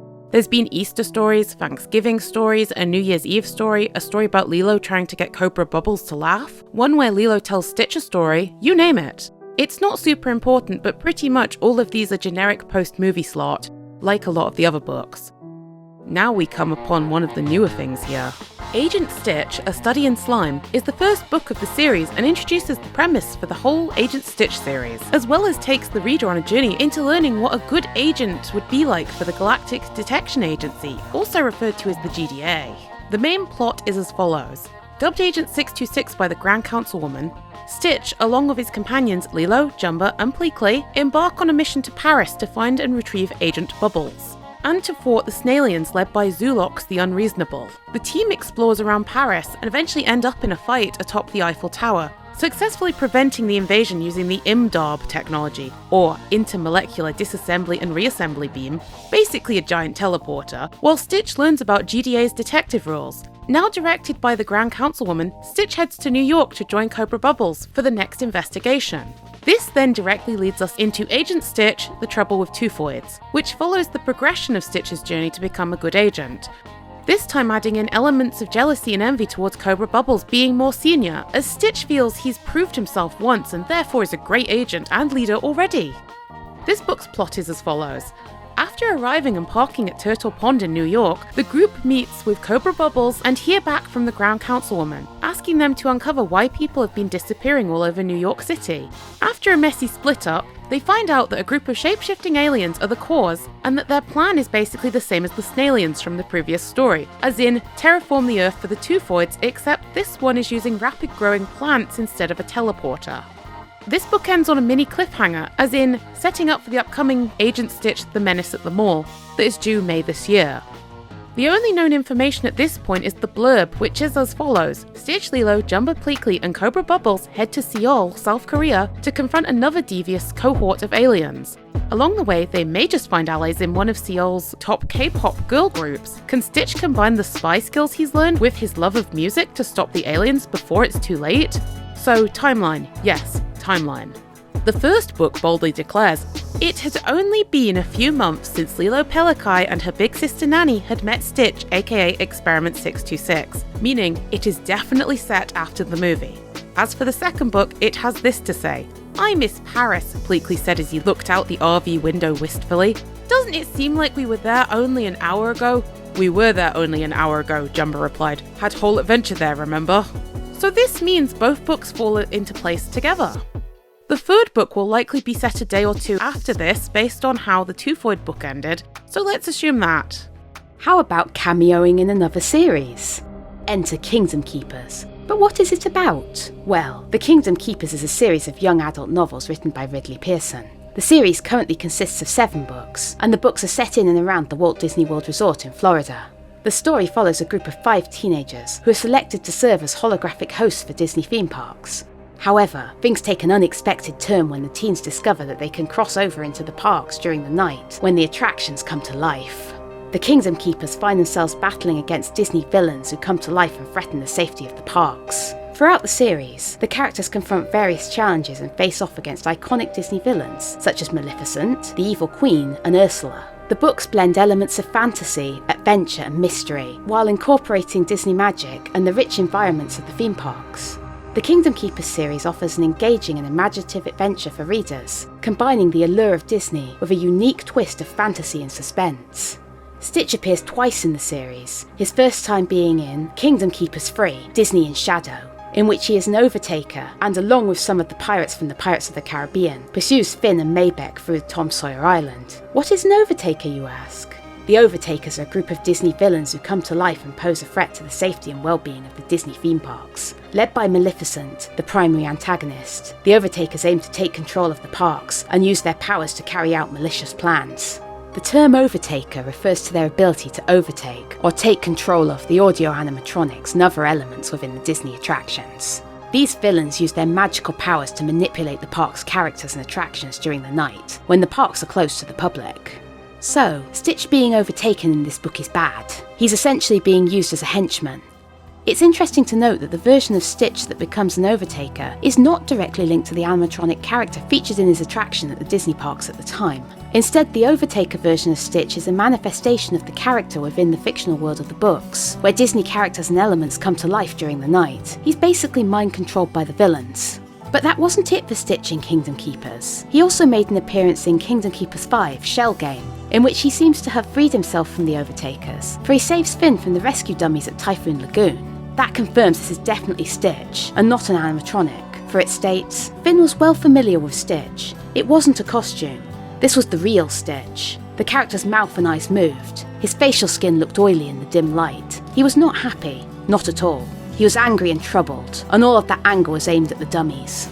The interesting thing is, apart from Finn coming to the conclusion that Stitch was under a spell from the Evil Queen, it never explains how he broke free. This means Stitch became an ally of the Keepers instead of an enemy because he rescued Finn from the dummies and allowed Finn to carry on running from them. He's also the 4th character to help the Keepers. Cool. Lilo is also briefly mentioned after Finn's escape, but only in passing. This means for the timeline, this is likely just after the first movie again. They are generic Lilo and Stitch. Next we have comics. Probably one of the most infamous comics for Lilo and Stitch is the Comic Zone comics.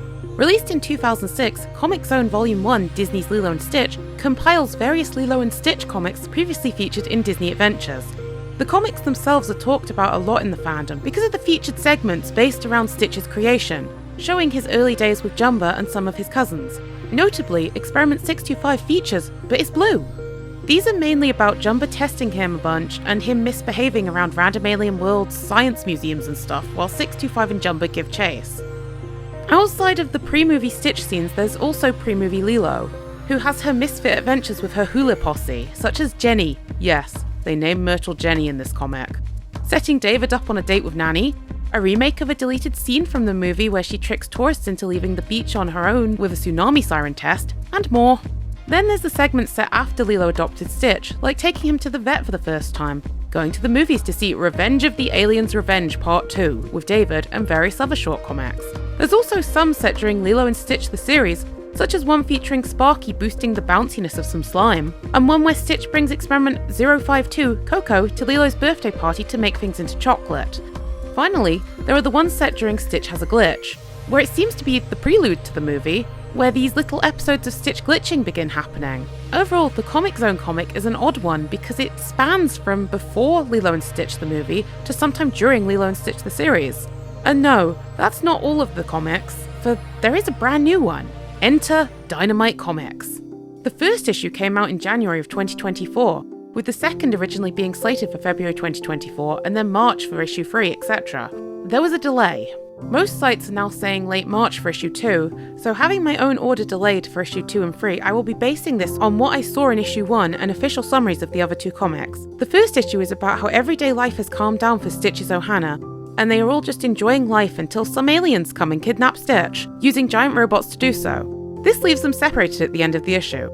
Now, the timeline in this issue appears to be just after they rebuilt their house at the end of the movie, for Nanny and Lilo refer to Jumba as Dr. Jumba, like they aren't fully familiar with him yet. Also, Lilo and Stitch's relationship still seems to be blossoming in the early scenes, such as when Lilo admits she still worries about responsibilities like him, and that's fine. The summary of issue 2 states, having evaded the agents of the evil cluster sovereign, Stitch has landed in New York City where he finds the perfect place to hide, a toy convention. But can he evade the sovereign's drones long enough for Lilo to find him? Or will Manhattan become the latest battleground for Experiment 626? This doesn't sound like it alters the timeline any, so that's fine.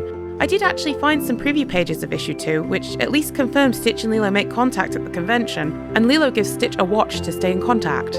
Then issue 3, which should be out this month, states, leaving New York City behind, Stitch crash lands in India, where he is followed by the evil cluster sovereign and its super smart robots, and they're more determined than ever to recapture Experiment 626. So this sounds like the series is similar to Agent Stitch, where Stitch is travelling around the world and Lilo, Jumba and Pleakley are following. So all in all, the Dynamite comic universe seems to be falling right at the end of the Lilo and Stitch film. So we're in the home stretch of books, finishing with manga. I'll quickly mention there's a manga adaptation of Lilo and Stitch, but as that is just the movie, we're ignoring it for the timeline as nothing has changed. The first relevant manga is Tokyopop's Stitch manga, aptly named as it's based around season 1 of Stitch the anime.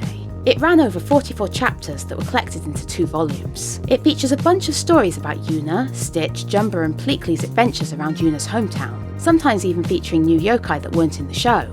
The manga introduces you to the scenario of Stitch crash landing on an island in Japan, in case you've never seen the anime, and then does the unexpected. From chapter 13 to 21, suddenly we're given several chapters based around Lilo and Stitch, featuring Lilo, Nanny and David, as well as Stitch, Jumba and Pleakley. But it is even funnier, because one of the chapters specifically features Myrtle with Gigi, so these chapters must be set during the early days of Lilo and Stitch the series. So on our timeline, the Tokyopop Stitch manga is going to have to go between Lilo and Stitch the series and the anime. Next, we have Tokyopop's Stitch is a Yoi Island, which again chronicles Stitch's arrival and some of the early plots of the anime, such as meeting Kijimuna. Probably once more on the assumption that you may not know the story. Then there are just some more fun little plots based on the season 1 setting of the anime. This directly continues in Tokyopop Stitch, Diary for BFFs, which continues with some season 2 elements, such as Yuna's friend Sai showing up, or Sasha if you watch the English dub of the anime, and then moves swiftly into season 3, including the school closing down and Yuna and Stitch moving to the city, and then some antics between Yuna, Stitch and Raika, aka Jessica in the English dub. Both these volumes were collated into Stitch, Best Friends Forever, with only some coloured comics removed, but overall these are just subsidiary to the anime, so they go there. Then there's Disney's Magical Dance. Rin has a passion for dancing, although she struggles with it. Some fellow dance class members view Rin as a hindrance to their competition success. Feeling disheartened, Rin is surprised when none other than Tinkerbell appears. The unexpected appearance raises the question, why is Tinkerbell here? Well, Tinkerbell gives Rin a magic deck of cards that lets her summon Disney characters to help her with her dancing. Makes sense, right? Well, in the second chapter, Rin summons Stitch to help her learn the windmill so she can join the competition with the rest of the class. Stitch is remarkably Stitch in this chapter and messes around, annoying Rin, but then Kai, her friend, shows up to check on her and get her to come back to class. And while coaching her, Stitch gets lonely and tries to garner their attention. When he does a too eager spin and falls off the edge of a cliff into the ocean, Rin goes to save him, but can't swim either. The motions of the water swirling help her work out the move as Kai saves both of them. Then we're going to jump ahead to chapter 5, where Rin summons Lilo and Stitch to help her cover Kai's sister's hula class. The class doesn't care or listen and enrages Lilo, who lashes out at them, making them all leave saying they'll quit. After a little misunderstanding, Lilo, Stitch and Rin work together to reunite the class and get them into hula by doing a pop fusion version. This also summons Jumba and Pleakley, and the class is a success. Finally, in chapter 10, Rin is due a star-watching date with Kai, but the weather is bad and they can't see the stars. She summons Stitch, Lilo, Jumba and Pleakley to help. Jumba has cloud-clearing bombs, but ironically has no way to shoot them, so Lilo suggests sunshine dancing instead. Stitch gets too enthusiastic and accidentally ruins the food Rin had made for Kai, so Pleakley offers to teach Rin to make the ruined stuff into a soup. Kai has been watching and comes over and tries her soup, surprising Rin with his smiling compliments. Stitch decides to just throw Jumba's bombs and clears the sky, making it a successful date. For some weird reason, outside of Tinkerbell, who just openly hung out with Rin, Stitch was the most summoned character in this manga, as he was summoned 4 times, the 3 chapters I listed and briefly in passing in the final chapter to encourage Rin. The next most summoned character is a tie between Minnie Mouse and Lilo, as they were both summoned 3 times, twice in chapters and once in the ending. But we don't stop here. There was a game this was actually based on, an arcade machine to be precise. Disney's Magical Dance on Dream Stage was made by Sega in a coalition with Disney in 2007 and was described as such in the official press release. The fun of dancing with Disney characters, Magical Dance is the latest work in our commercial card games for kids, which has established a market thanks to hits such as Mushi King, the King of Beetles and Oshari Majo, Love and Berry. Unlike traditional card games for kids, the emphasis is on players actually taking steps and dancing in time with the movements of the characters on the screen. Furthermore, by making full use of the world of Disney characters, the cards are not only collectible, but also add the fun of dancing with Disney characters, making them enjoyable for a wide range of customers, from small children to adults. The aim was to combine Disney's strong brand image and popularity with Sega's technology development capabilities and content know-how to create a new style of arcade machine. The machine itself was very interesting. Every time you played it, it would give you a card. These cards could be scanned to have the character on the card dance with you. Players would dance according to the original character, either the boy character Kai or the girl character Rin. The controls were a series of 8 foot switches at foot level that you could step on. There were 4 game modes: Learn, Pleasant, Normal, and Difficult. And depending on the mode you chose, you could play 2 to 3 stages if you were good. Depending on the character you scanned, you would also have access to different stages, such as Toontown Stage, Princess Stage, and Hawaii Stage. And this could also influence the music you were dancing to. Obviously, Lilo and Stitch were featured. There were various cards of Lilo, Stitch, Angel, Experiment 625, Jumba, Pleakley, and even Leroy. This means, based on all information given, that the manga is set just after Lilo and Stitch, but the cards with the machine must be set during Leroy and Stitch, seeing as Ruben's name isn't used and Angel and Leroy are present.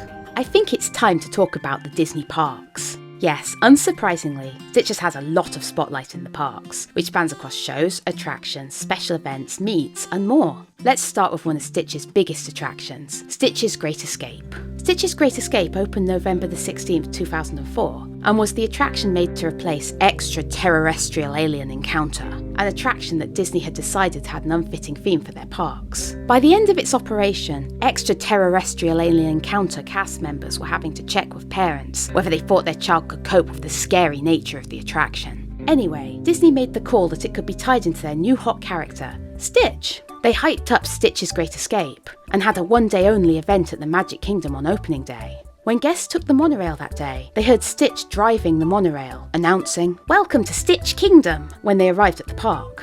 Then, as guests made their way into the Magic Kingdom, they could see a giant inflatable Stitch of him in his dog disguise, probably exciting some guests as that is the mellow and cutesy Stitch. Heading into the park, they would then see wanted posters for Experiment 626, still showing him in his cutesy dog disguise. This is where it started getting a bit weird.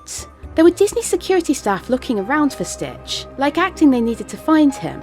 Then as guests walked up to the castle, they saw it had been TP'd and the words, "Stitch is King," were graffitied on it. Before the regular opening show at the castle, Cobra Bubbles came on stage and informed people they were looking for Experiment 626, and any sightings needed to be reported to the United Galactic Federation. Then the show would commence. During the show, Stitch could be seen at the top of the castle, and the end of the castle show was gatecrashed by 11 Elvis impersonators and Stitch. This show would end with Stitch being escorted away by the authorities. Later, Cobra Bubbles and an alien-formed Stitch could be seen talking to local news media, and Stitch himself kept popping up throughout the day on the castle. The hyping didn't stop there. For some weird reason, Disney saw fit to turn off the normal music in the Adventureland and Tomorrowland bathrooms, instead replacing it with a weird vocal soundscape of Stitch moving around, opening various bathroom stall doors while searching for Lilo.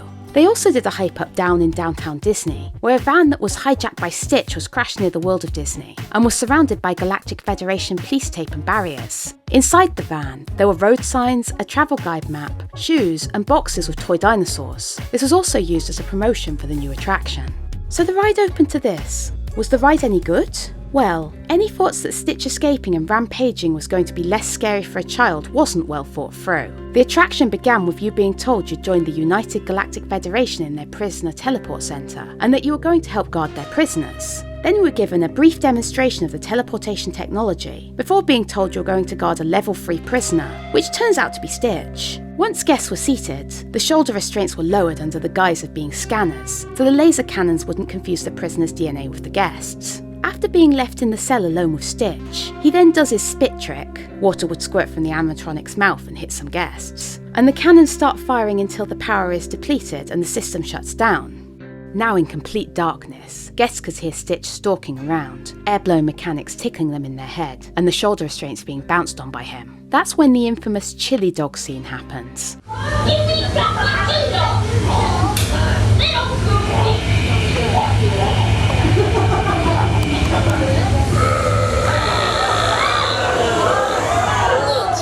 Where you hear him steal a chili dog and then burp the smell all over you. The smell was one of the reasons a lot of people didn't enjoy the attraction. It was strong and noxious. Finally, after the emergency power comes back on and there's more laser antics, Stitch makes his way back to the teleportation tube and escapes to the Magic Kingdom in Florida. As guests left, they could also see wanted posters featuring some of Stitch's cousins. The animatronics inside were absolutely stunning. Shame about the attraction being less than great to most guests.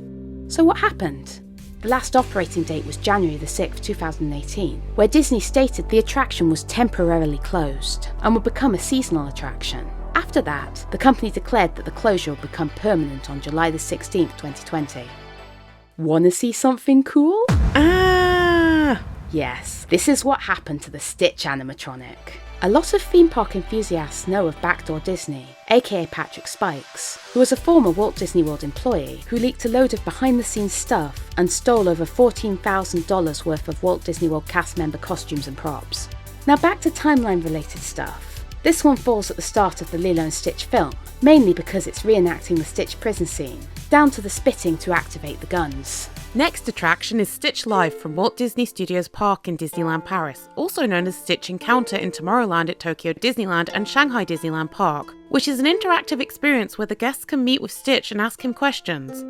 It originated from Hong Kong Disneyland, but they closed their version on May 2nd, 2016. This is achieved via real-time animation and digital puppetry, so Stitch can react appropriately to what is said to him, and can be an unscripted real-time conversation between park guests and Stitch. In Paris, you can meet Stitch in French or English. In Japan, you can meet him in Japanese, Mandarin Chinese in the Shanghai version, and when Hong Kong Disneyland had it, you could meet him in English, Cantonese, or Mandarin Chinese. At the end of the show, the audience aids Stitch in his escape from Captain Gantu, which is confusing, for I know Stitch can answer questions on Angel and other series-related content.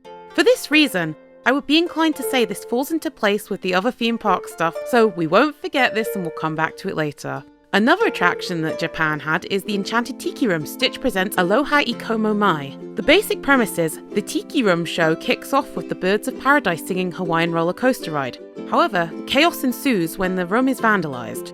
Suspicion falls on the Big Kahuna, and the birds try to appease the Tiki gods. Stitch disrupts their efforts, but in the end, he joins the show, inviting everyone to be part of his ohana, concluding with a lively reprise of Aloha Ikomo Mai. The decision to update the old version, called The Enchanted Tiki Room, now playing Get the Fever in 2008, and put Stitch in there was likely due to Stitch's sheer popularity in Japan, and the fact that not a lot of people were going to see it anymore.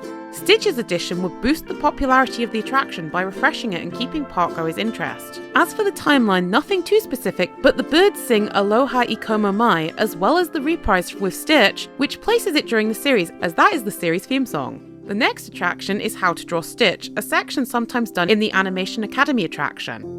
This attraction has been in many places, starting in Disney Quest in 1998, but also expanded to Disney's Hollywood Studios, The Magic of Disney Animation, and Disney's California Adventures Hollywood Land. Then internationally to Art of Disney Animation at Walt Disney Studio Park in Paris, and even Hong Kong Disneyland. Although Walt Disney World closed Disney Quest and changed The Magic of Disney Animation to the Star Wars launch bay, there is still a more animal-themed variant at Disney's Animal Kingdom, the animation experience located at the conservation station at Rafiki's Planet Watch.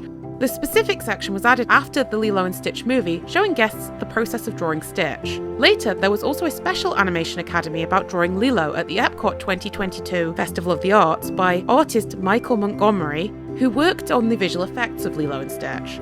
These are just pictures of Lilo and Stitch respectively, so we'll just fall in with all our other Disney Park stuff. Now, I know some of you die-hard fans are asking, but what about Lilo and Stitch's appearance in It's a Small World? Who is asking that?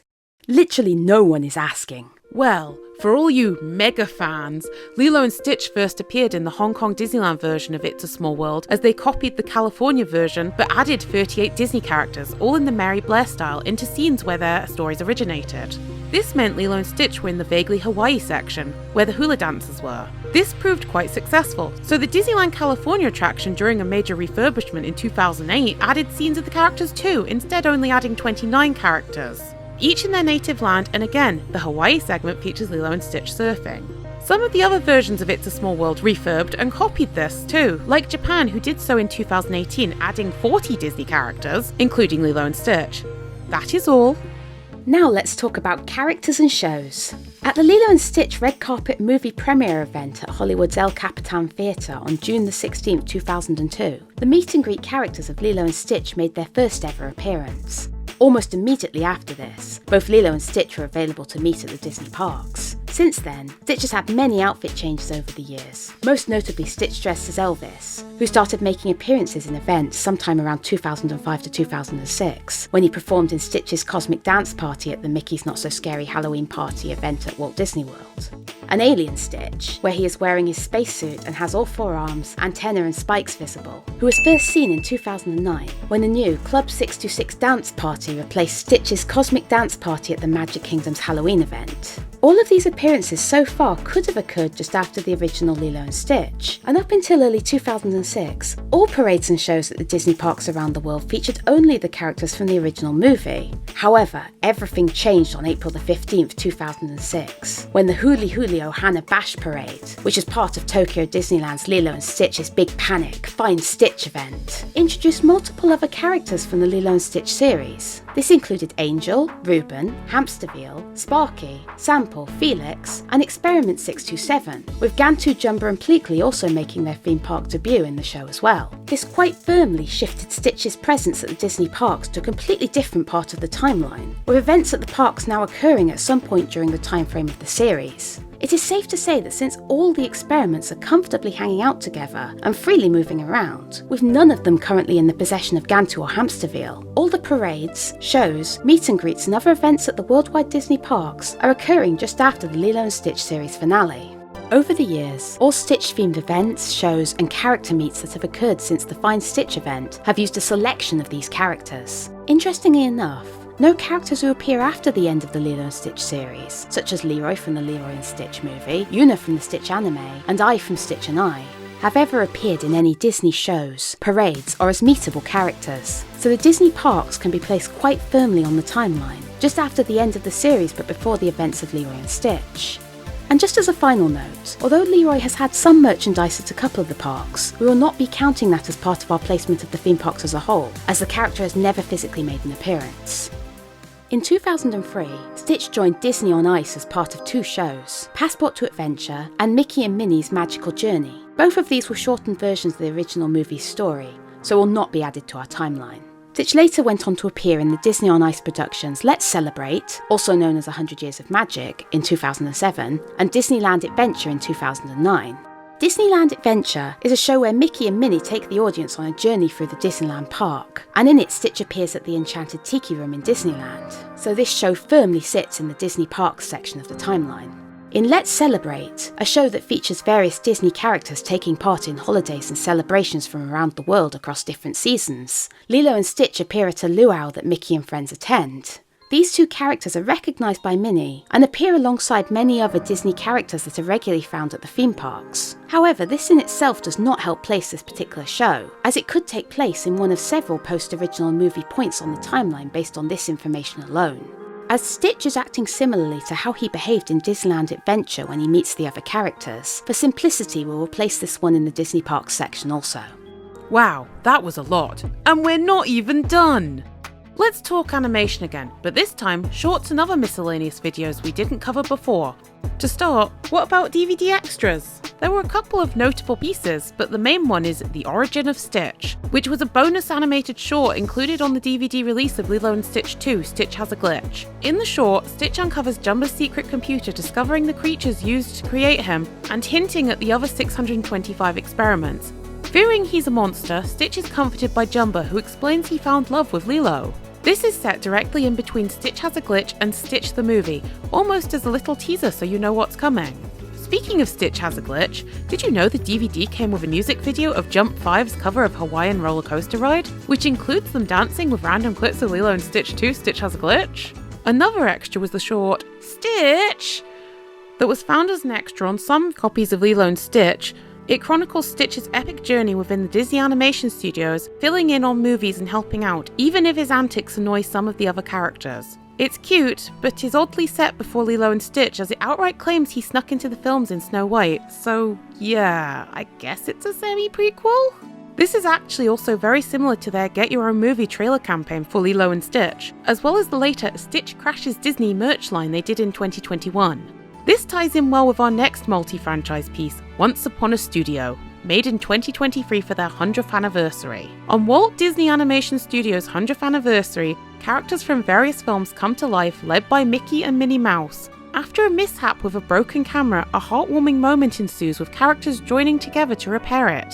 The celebration culminates in a group photo with Tinkerbell using her wand to cut to the finished photo. This has a lot of characters in it, and Lilo and Stitch is fairly well represented. There's Lilo and Stitch, but also Jumba, Pleakley, Nanny, and David in the photo. And earlier on, Lilo is even holding Scrump, but was missed for the photo somehow. And there was also the weird creative choice to put Johnny Fedora on David and Alice Bluebonnet on Nanny in the photo, both of which are from Johnny Fedora and Alice Bluebonnet, a 1946 Disney animated short about 2 hats falling in love in a department store window, but get separated when each are purchased by different owners.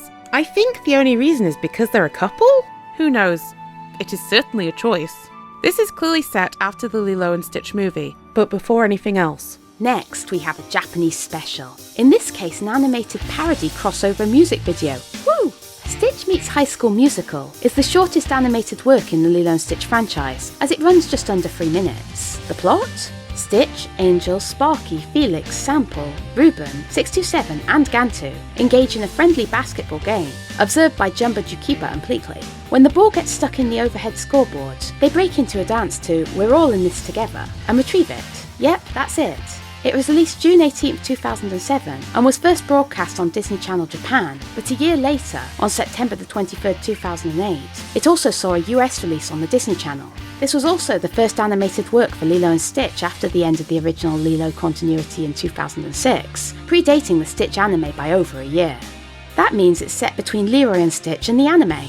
How about some other animated shorts? Chibi Tiny Tales is a series of short cartoons originally aired on Disney Channel, but were later uploaded to YouTube. The series consists of 71 episodes, with 3 of them being Lilo and Stitch shorts. The first episode, Lilo and Stitch as told by Chibi, is exactly what you think it is. It is a Chibi retelling of Lilo and Stitch. The second episode, Ice Cream on the Run, which is about Lilo and Stitch going on an exciting chase to retrieve the ice cream man's ice cream scoop that ran away. The third episode, All Hail Pudge, is about Lilo forgetting it's the day to feed Pudge the fish a peanut butter sandwich and trying to alleviate the situation with alternatives when she finds they're out of peanut butter. Both these other shorts appear to be set after the movie. Another YouTube and social media short is Lilo and Stitch in 16-bit, which is another retelling of Lilo and Stitch from 2021. This is just another rehash of the movie though. Then we have Disney Tsum Tsum shorts, which are a series of shorts on YouTube following the adventures of Tsum Tsums in Disneyland from 2014 onwards. Stitch and Angel have both respectively appeared in these shorts. Stitch actually appears fairly regularly, as he's a popular character, but a couple of prominent examples are Pointillisum features Stitch and Angel choreographing all the other Tsum Tsums to make a big message for each other, and Monochrome Sum features Stitch and Mickey finding Oswald in a book and freeing him. This means, as Angel is present, this must be set between Lilo and Stitch the series and Leroy and Stitch. There are also some non-episodic pieces such as Lilo and Stitch as told by Tsum Tsum from 2016, which is a particularly funny piece as it was made before they had the Pleakley Tsum Tsum, as well as there being bad cutouts for the characters they didn't actually have. There's also Dose of Cuteness Disney Tsum Tsum Stitch blasts off into space on vacation from 2016, which is just a Stitch Tsum Tsum flying around through space as an advertisement for Disney rewards. Did you know there are also a couple of arcade machines based on Lilo and Stitch? Well, over in, you've guessed it, Japan, there certainly is. There is a reskinned version of a Fairy Pearl DX redemption machine, which is described as a mechanical ticket redemption machine that runs on balls can obtain large or small balls through the pinball method of the small ball disc so as to get the chance to draw the JP prize and increase the performance effect of the dot matrix display. So basically, you release balls and through a mechanism to try and use the marble pusher to get them over to win cards and such. The Lilo and Stitch variant of the machine really only shows off Stitch to attract the most attention, as Lilo isn't as popular in Japan, and the cards dispensed for wins are completely just screenshots from the film. These cards work similarly to coin pusher card games, where if you collect the right combination, you win more arcade tickets when you hand them in. This is solely set during Lilo and Stitch. There's also Stitch-themed gem pushers to be found in Japan. What is a gem pusher? It's basically a coin pusher but with fake gems inside, and instead of inserting coins, you scoop up a pile of gems. The Stitch variant has Stitch-themed prizes to try win from the gems, such as figurines and acrylic keychains. Again, this is just based on the original movie though. Now it's time. Time? Time for what? To enter the Merchiverse! No, we don't have time for that. Not even a little? No. So, how's our timeline looking? Yikes, lol. That's a lot of stuff. It's kinda mesmerizing. Oh no! What is it? We've reached the end. The reboot is imminent. Oh my gosh, it's hideous! That's not the reboot, Stitch. That's just a piece of art Jumba likes. This is the actual one. Wow, that exists? Yeah, last year there was a leak of the on-set model of Stitch on a surfboard at a distance, and recently there was a TikTok posted that showed their on-set model clearer. It sure is Stitch.